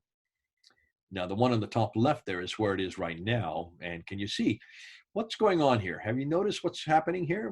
Looks like they're cementing up everything, aren't they? Isn't it fascinating? When you look at a current day picture, looking from above, you can see the clock tower on the right. But take a look at all those cranes that they're now building around the Kaaba. And you will see the Prophet's wife's house has now been cemented over. Where the Prophet Muhammad was born and where he grew up has been cemented over. What's fascinating, they seem to be cementing everything up. Why do you think they're cementing everything up? Well, Dan Gibson wanted to know this, and so he went and asked some of the scholars who have been in Mecca, the Muslim scholars. He was asking them about what he knew about any artifacts. Because when you build large buildings, and if you look back at this picture here, take a look at the one on the bottom right. They want to build 62 of these large buildings. Do you see the one on the bottom right and the one above it? Those are all the buildings, the two different plans. Now, whenever you build large buildings like that, you have to dig deep into the ground for a foundation. And in any archaic city, any old city, whenever you build large buildings and you dig down to the foundations, the architects love to come, because when the architects come, they want to see what you find, because as you dig down into the ground, you come across a lot of artifacts, things that have been left behind. And this is how you recreate the history of the city. And this has been done with all the ancient cities. If you go into the Middle East, if you go to Syria or Jordan, if you're driving along the highway there and you look to the right and left, and you will see the ruins of or mounds. These are called tells. And if you dig down through the different mounds, the tells, you come across artifacts. You can recreate the whole history of the city by uncovering these artifacts. And the same thing here in Mecca. If it's the oldest city in the history of mankind, it would have a lot of history underground. So they're digging all these foundations, and these architects went to find out what they could find. Dan Gibson asked them, well, so what have you found? And their answer is not a thing. Nothing has been found. Oh, they did find the ruins to an old fort, an Ottoman fort that was, in fact, where the clock tower is exactly where the Ottoman fort used to stand. And they completely destroyed that to build that clock tower and those buildings surround it, the 7 buildings surround it. And that's why Dan realized they're cementing it up for a very good reason. Basically, they have realized the same thing that we're realizing. If there's no history there, that cannot be brought to the world. And so that's why they're cementing it over, so no one can ever discover this. They're trying to hide the evidence. And there's been a huge backlash and outcry from around the Muslim world for what they're doing. But no one really controls it. So that's the problem with Mecca. Let's go then. First problem was with the geography, that all the geographical places do not fit Mecca. They all fit much further north, 600 miles further north. And then we get to Mecca itself. We looked at the problem with Mecca. If you don't have Mecca and you don't have the Kaaba there in the 7th century, then what are you going to do with the Qibla? And this is the big problem. Every Muslim, all over the world, there in India as well, that 5 times a day, in the morning, in the afternoon, and 3 times in the evening, they have to do their prayers. And they always, always pray towards Mecca, right? Everywhere. They pray towards that building you see there on the upper right-hand corner. That's the Kaaba. That's the Kaaba. The bottom left-hand corner there, you can see the mosque surrounding the Kaaba. Now, that was photographed before they built these large buildings.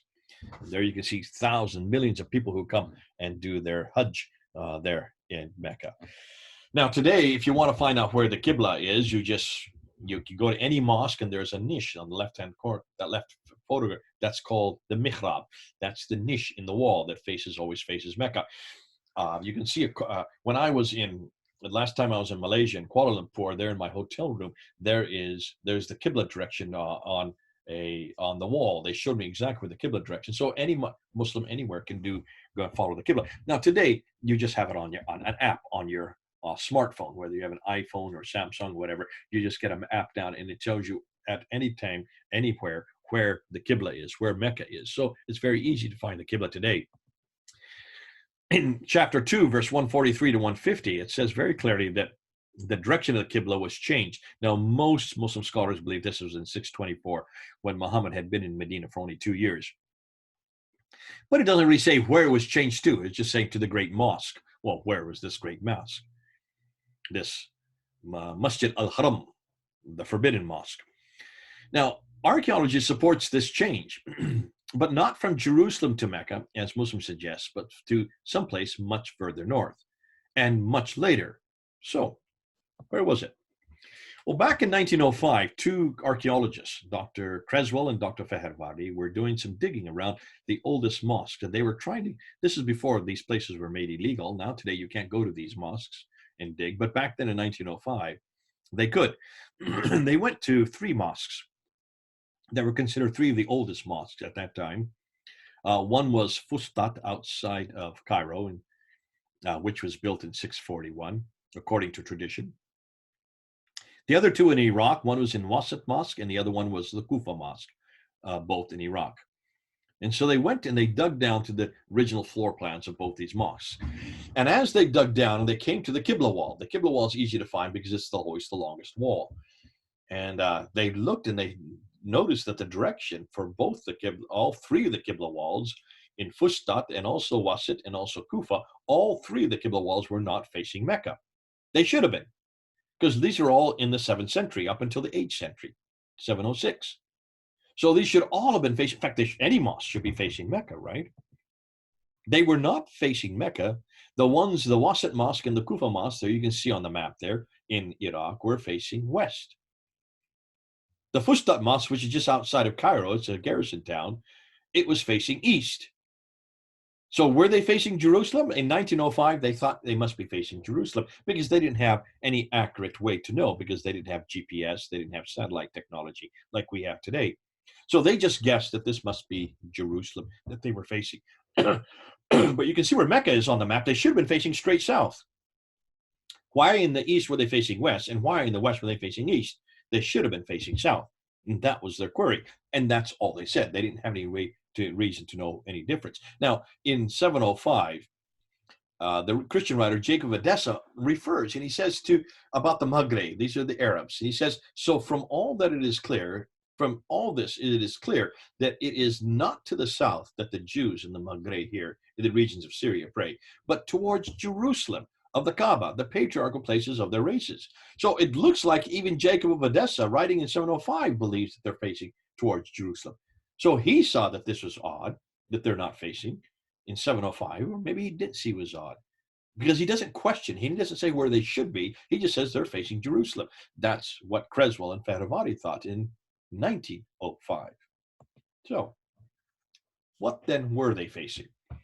Well, there's a whole dispute now, and the man who is actually the world authority on this is known as Dr. David King. If you go up on Fander Films, my YouTube channel, I have done I think it's 11 different episodes with Al-Fadi in just the last month.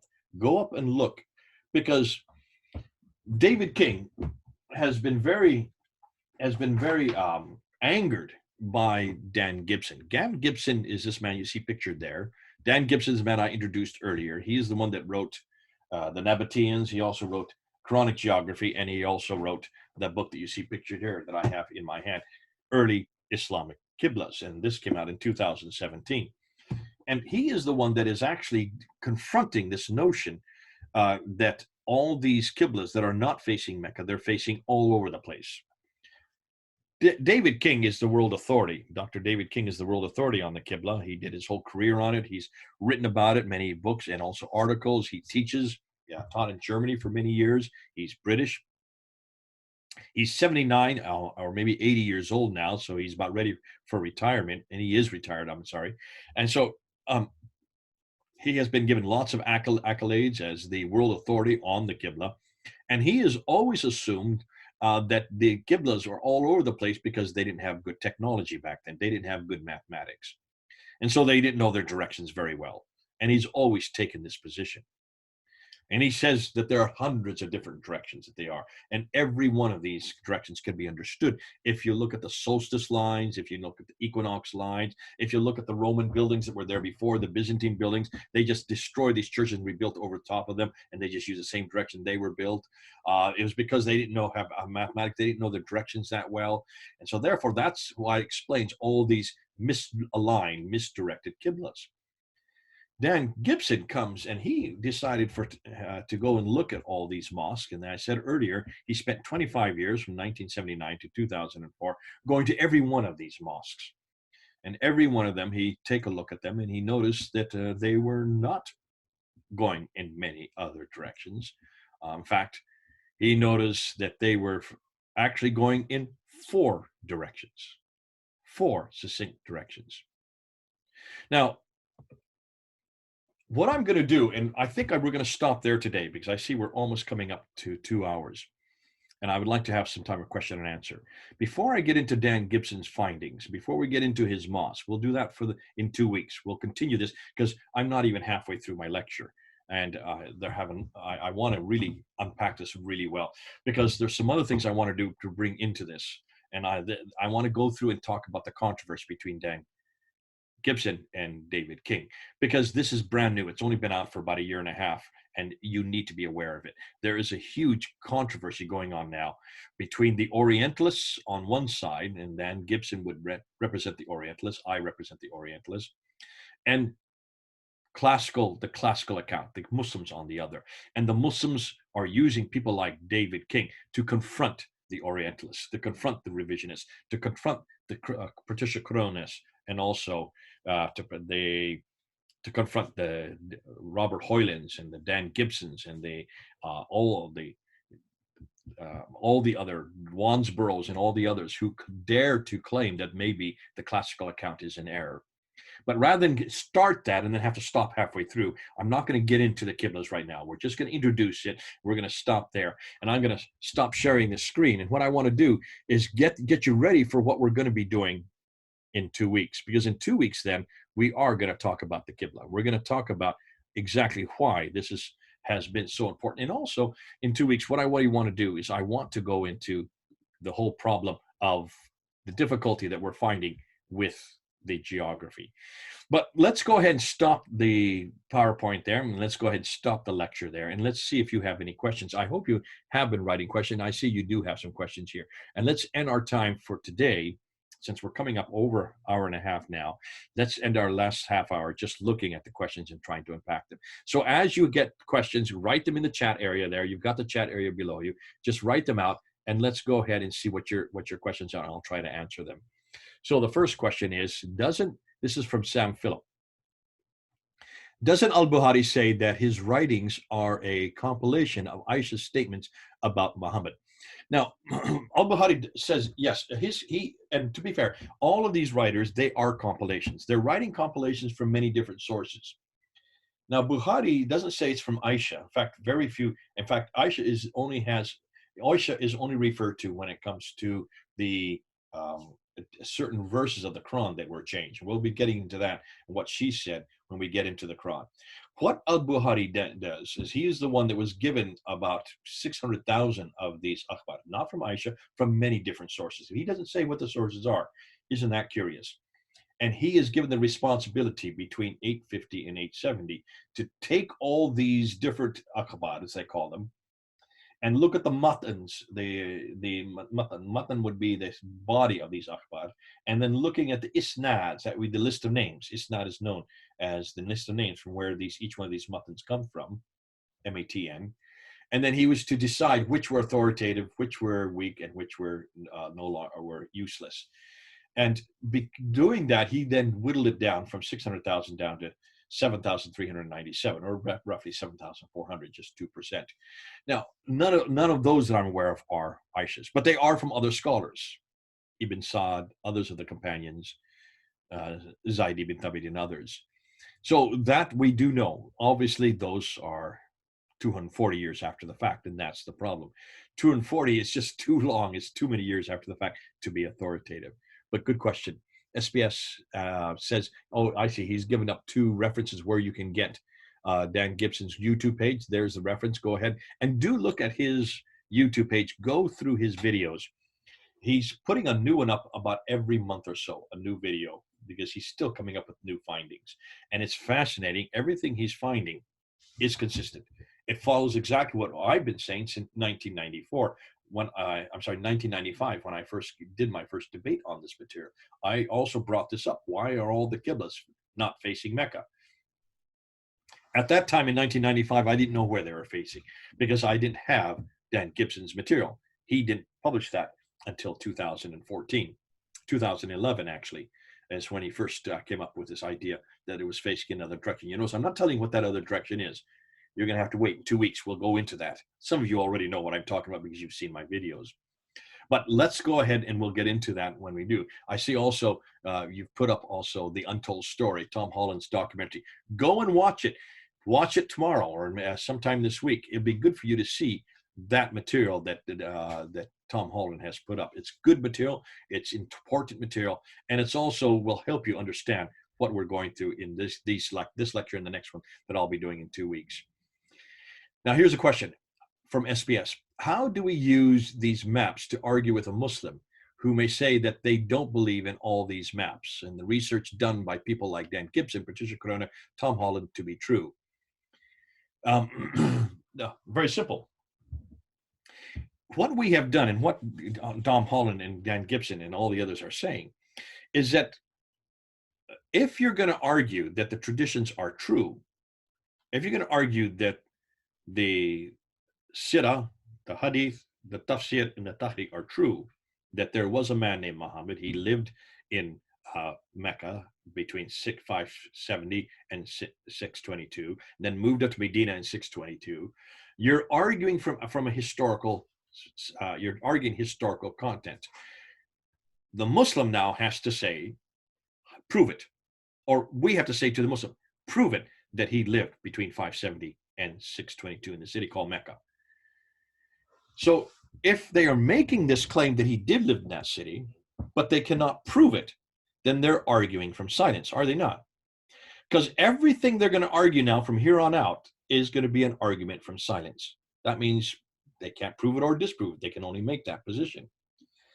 We, on the other hand, can say, listen, we're not arguing from silence because we're actually showing you, and actually the material that I'm putting up on Fander Films every day now, I'm putting up new material, or every other day I'm putting up new material. I'm actually saying, here are the claims you have made. I'm going to debunk every one of them using historical criticism. So all you need to do is to say to these Muslims, listen, you may not trust these maps, then you show us a map from the 7th century. These are all from the 6th and 7th century. I've shown you about 4 or 5 of them on this PowerPoint. These maps are not our maps, but if you can come up with a 6th or 7th century map that shows Mecca on it, if you can show us any reference to the city of Mecca before 741, before the continua apocalypse Byzantia, if you can show anything that predates that we can look and see that it does predate it, then we'll believe. But to date Here in 2020, April of 2020, no Muslim has been able to show any reference of any city called Mecca until 741. Muhammad died in 632. So if you're going to claim that there was a city called Mecca that Muhammad lived in, that is an argument from silence, which is the weakest form of argument when you talk about historical criticism. So you put it right back on their map. When they say, we've got to prove, no, we don't have to prove it. We don't have to prove a thing. We're not making the claim that Mecca existed. They're making the claim that Mecca existed. They've now got to prove that Mecca was there. They're making the claim that Muhammad existed and was a man that received a revelation that lived in Mecca, and then that revelation is called the Quran. They've got to now prove that Muhammad existed. They've now got to prove that he lived in Mecca. They've now got to prove that he received this book called the Quran. They've got to show us that there's a Quran from the 7th century. Show us one Quran, even from the time of Uthman in 652 or afterwards, or even the 7th century. Show us one Quran that exists for the same century he lived. So the onus is now on them. We don't have to prove a thing. All we have to ask them is, prove it. You prove it. Show me where this material is. Show me where this city is. Show me who this man is. Show me where this book is. Show me anything. All this reference to this emergent, this creation of Islam. All these things, these ideas that these mosques are all facing towards Mecca. Show me one mosque in the 7th century that's facing Mecca. What you're going to find is we can't find one mosque until 727. That's almost halfway through the 8th century. Over 100 years after the Qibla was supposedly canonized towards Mecca, we cannot find any mosque for over 100 years that's facing Mecca. Ooh, I love that. So it's not on our shoulders anymore, SPS. We just put it right back on their shoulders and say, don't make these claims unless you can prove it. Don't make these claims for Muhammad, for Islam, for the people called Muslims, for the Quran, for the city of Mecca. Don't make any of these claims unless you can prove it. So we've changed the whole tenure. We've changed the whole debate. No longer do we have to prove something. They have to prove something. We are not arguing from silence. They are arguing from silence. Ooh, it makes my job so much easier. And that's why it's been so much more fun doing this material in the last 10 years than it has in the last 40 years that I've been working with Islam. Anil Kumar, you have this question. Sir, if Dan Gibson was died in 2000, not died, he didn't die, he's still living. How can he write the book Early Islamic Qiblas in 2017? Oh, I see what you're saying. From 1979 to 2004 is when he did his research for these books.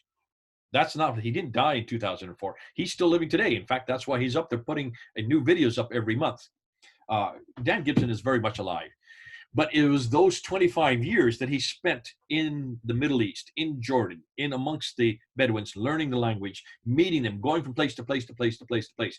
And he was the one that was during those 25 years up to 2004 that he actually went to over 100 mosques. Now, he's still going to mosques today. He just went on a trip earlier this year and had just got back just before the lockdown, because he's found new mosques. People are always finding new mosques. They're telling him, and he's taking off and going to visit these mosques. So he's very much alive. Thank God he's very much alive. You're right. He couldn't have written these books if he was dead. That's a very good point. Okay, Ben Hall, please explain us Maghreb and Muhajirun.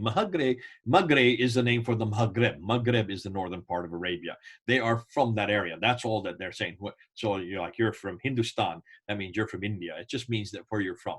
The word Muhajirun, Hijr means Exodus. Mu means people of, means plural. So Muhajirun would be people, plural. It's always masculine plural, because whenever you have people in Arabic, you always have to make it masculine. So it's masculine plural, the people of the Hijr, the people of the movement, or the people of the Exodus. So Hijrah, the word Hijrah, when Muhammad went from Mecca to Medina, there's the root word. Hijrah means Exodus or movement.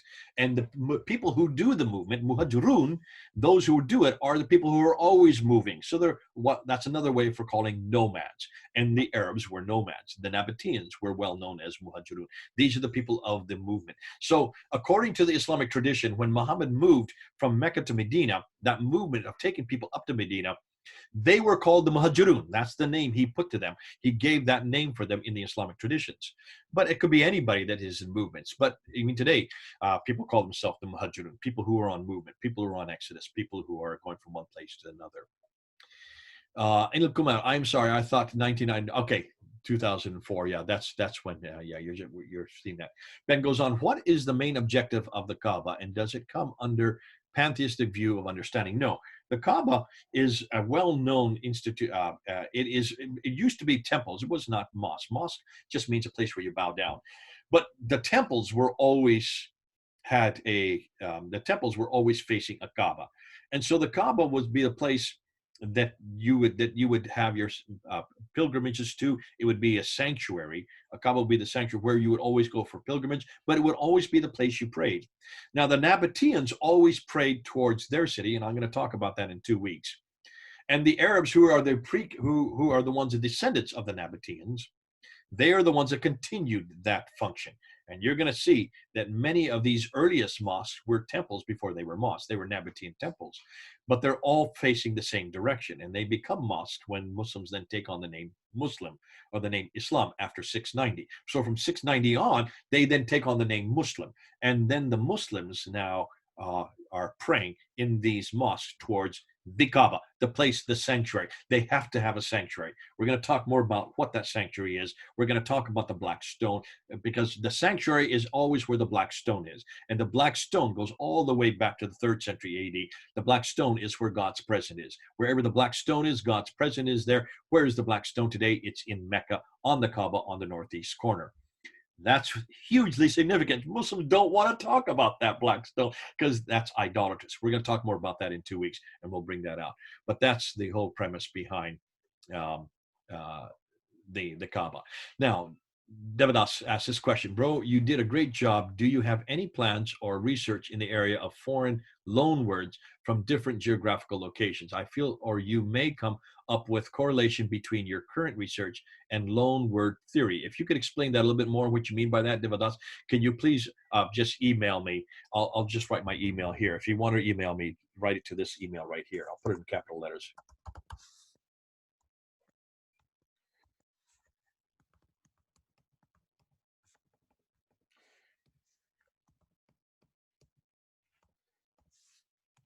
Okay, there's my email, J Smith. It's just the letter J. Don't put J-A-Y. It's just JSMITH at durcon.co.uk. If you can let me know what you're talking about, Devadas, I'm not sure how to answer that question, but I'd be interested in what you mean. If you're talking about loan words in the Quran, yes, there are many, hundreds of loan words in here. We do know that there are Akkadian words, there's Syriac words, and the name Issa is a Syriac word. We know that there are lots of words like the Sirat, which is Zoroastrian, which would be Sasanian words. We have lots of words that are borrowed in, and that's the reason why is much of the Quran is borrowed anyways. Much of the content of the Quran is borrowed, and when you borrow the story, you also borrow the word. That's why the name Allah is a borrowed word. Allah is from Ilaha, from the Nabatean god, and that's why it's fascinating. Allah and Al-Uzza, and these are the goddesses. This is the goddess Al-Uzza, who's the wife of Dushara, whose name, generic name is Alat. So that's a borrowed word. That's a Nabatean word. So yeah, there are many borrowed words from many other languages, and that's maybe that's what you're referring to. I don't know, but if you could email me and just support me what you're doing, we can have a discussion on that. Sam Phillips, based on Islamic tradition, isn't it true that Mecca presented a active populated town that Muhammad fought against? Based on that information, can we confidently jump to conclusion that Mecca was not an important business place during Muhammad's time? The problem is, Sam, where are you getting this material that see, everything you're going to tell me now, everything, any Muslim, not you're not a Muslim, but anytime that you say that Mecca was a place that they fought against, who, when, where are you getting this from? You're getting it from the traditions. You're getting that from Al-Bukhari. You're getting that from Ibn Hisham. You're getting that from Al-Tabari. I've just given you 3 sources where you get that story, that he was in Medina fighting against the Meccans. He was fighting against the Quraysh, and you have the Battle of Badr, and you have the Battle of Uhud, and you have the Battle of the Trenches. These battles, you don't even know about these battles unless you go to these traditions. Those traditions about Mecca, about Muhammad being in Medina fighting against Mecca, are from the 9th and 10th century. In the 9th and 10th century, Mecca existed. In the 9th and 10th century, the Kaaba was in Mecca. In the 9th and 10th century, we're going to tell you in 2 weeks where the Kaaba was introduced into Mecca. We're going to tell you even the date that it happened. I'm going to show all this in about 2 weeks, but hold on for 2 weeks. But everything you're going to come back to me on, everything reference you have to Mecca or Medina are from the 9th and 10th century. That's way, way too late. That's 200 to 300 years. I don't want you to tell me about the 9th and 10th century. That's what I don't trust. I hope you got that from today's lecture. I don't trust the 9th and 10th century because it's hundreds of miles away and hundreds of years too late. It's for those two reasons that we need to go back to the 7th century. So if any, and this is what you can do, Sam, and when Muslims throw this question at you, throw it right back in their laps and say, hold on, please don't keep telling me about what you have been told, this classical account from the 9th and 10th century. Tell me what's happening from the 7th century. Show me anything to support what you're just saying from the 7th century. Then we can have a discussion. Are you following me? This is why this is so easy now. You're going to find it's very easy to use this material with your Muslim friends.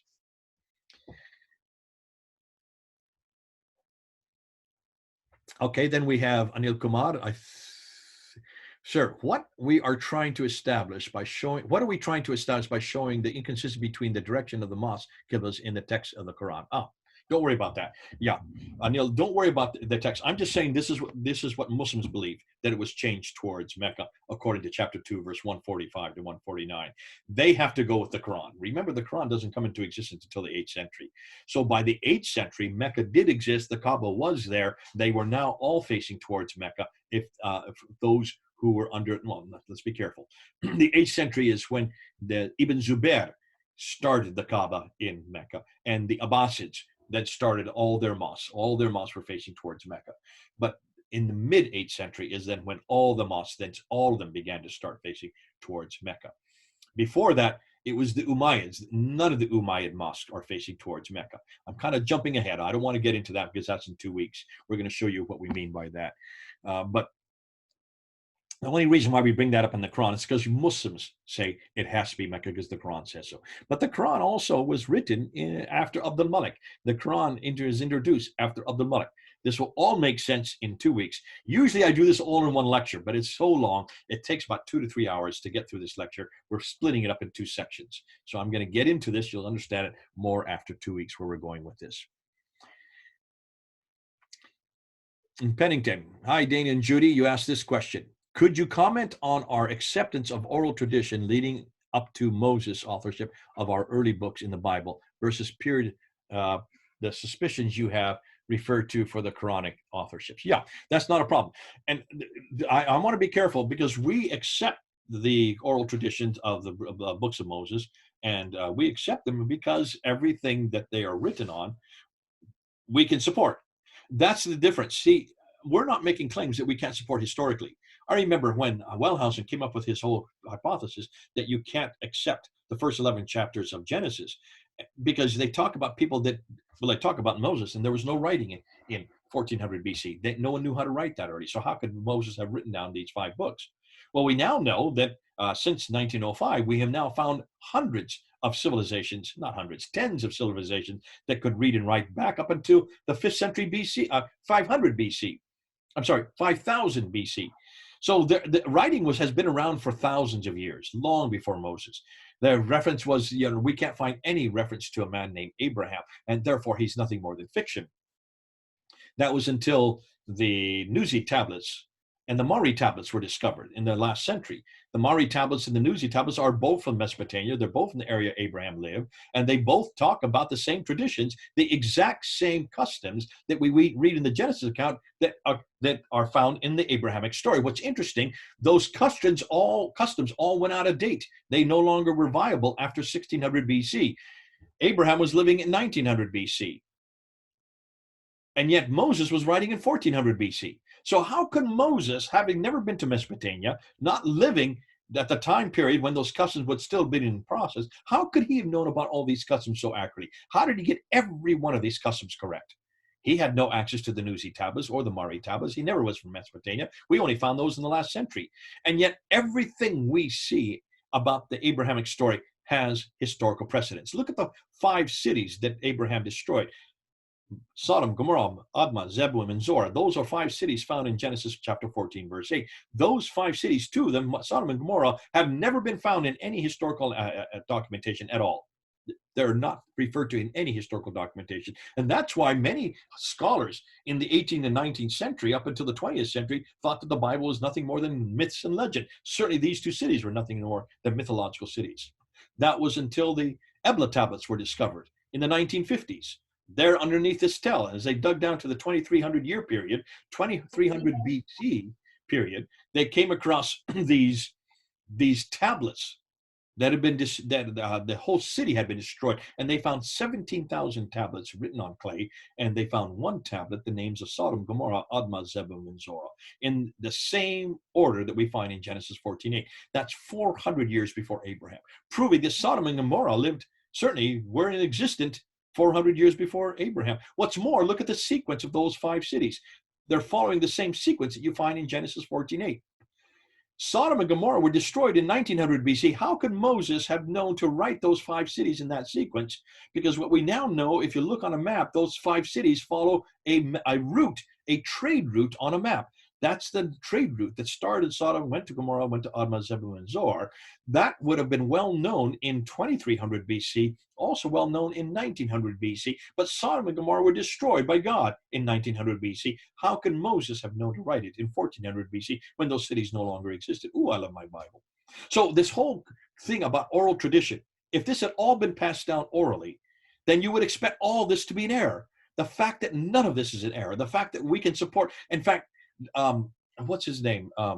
This famous archaeologist from Israel. He says, and I can't remember his name off the top of my head. He says there has not been one artifact, not one artifact has been found, not one mural, not one obelisk, not one tablet, not one piece of evidence has been found that controverts a properly understood biblical statement. We can't find one artifact. And I put it up, and I've been saying this for 40 years to Muslims. Show me one artifact that you can find that controverts a properly understood biblical statement, including all the historical claims that we have in the Old Testament. Now, we can't find support for them exhaustively, but we can't find anything to controvert them. That's the problem. The skeptics have. They can't find anything to confront the historical record of the Bible. What we're showing here with this lecture, we're confronting the Quran right, left, and center. We're confronting the whole notion that there was a place called Mecca. We're confronting the whole notion that all the mosques are facing towards Mecca.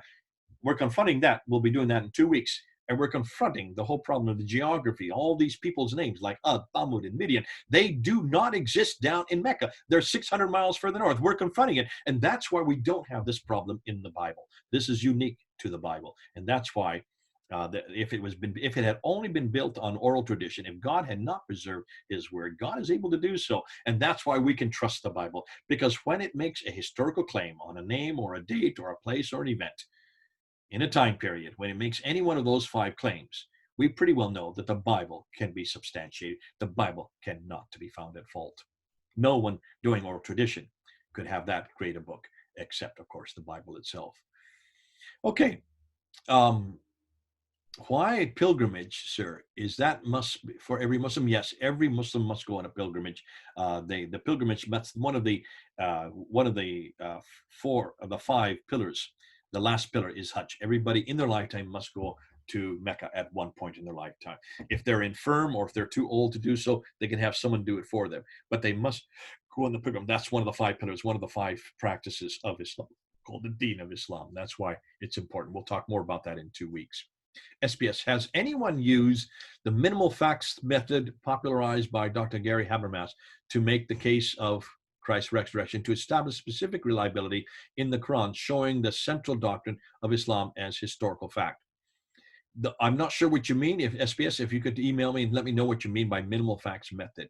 I'm not familiar. I know Dr. Gary Habermas. I know he's the world authority on the resurrection. But if you can spell that out a little bit more as to what the question is, I'd love to answer it. I'm sure there is, but I'm not. Until I understand the question, I won't be able to answer.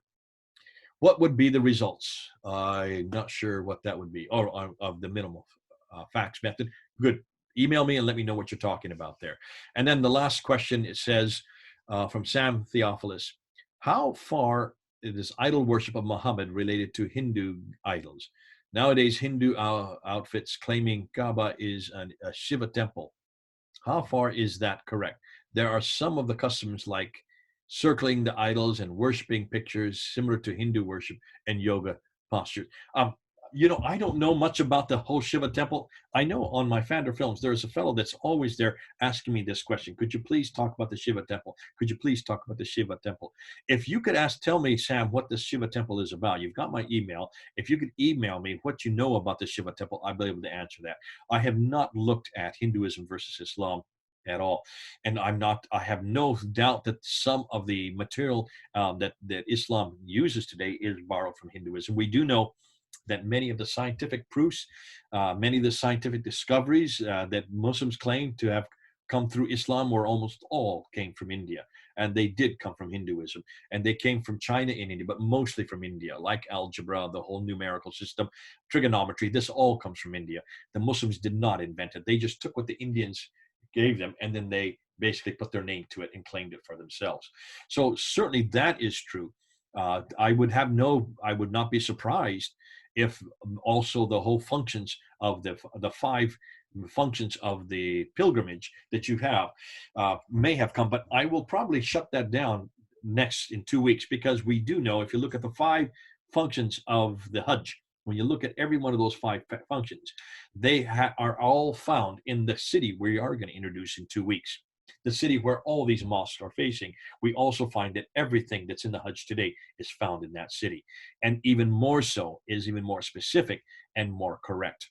In fact, we'll probably do a whole talk just on what we now know about that city. But that's not for now. That's not for today. And it's not even for 2 weeks from now.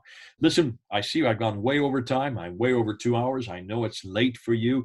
It's after 9:30 for you. It's coming up to 10 o'clock. So I don't want to take this any longer. Thanks for your questions. This has been a good chance to be with you. In 2 weeks, we're going to continue the second half and finish off. We're getting into the much more exciting material. I think you're going to see. Wait till you see where these mosques are facing, and wait till you see why they're facing in these 4 directions. Wait till you see what we do now know. And then we're going to answer the question, so what did happen? What do we think now happened? That I'm going to answer in 2 weeks, okay? God bless you all, men and women. You look great. I'm glad to have been with you. I'm glad that we have this time together. Let's see you in 2 weeks, and we'll continue with this talk then. This is Jay here in the United States on the East Coast. I'm looking at all you now. You're looking great. We'll see you in 2 weeks. Hey, Bonnie, I see you as well. Way there in Turkey. There's my sister in Turkey. Okay. We'll see you all. Come back in 2 weeks, and we'll actually get to the much more meaty material, the much more exciting material, and then we'll come and show you how Islam really began. From what we know in April 2020. From April 2020, I may have to change it in another year, because we're coming up with so much new material. In fact, it's almost coming up almost every week. We're getting some new material. You'll see that on Fander Films. Look at the stuff we just put up in the last week. It keeps on exponentially growing. It's great. It's fun. This is exciting to have you guys and gals with us. We'll see you in 2 weeks. This is Jay here in Pennsylvania. Over and out. God be with you.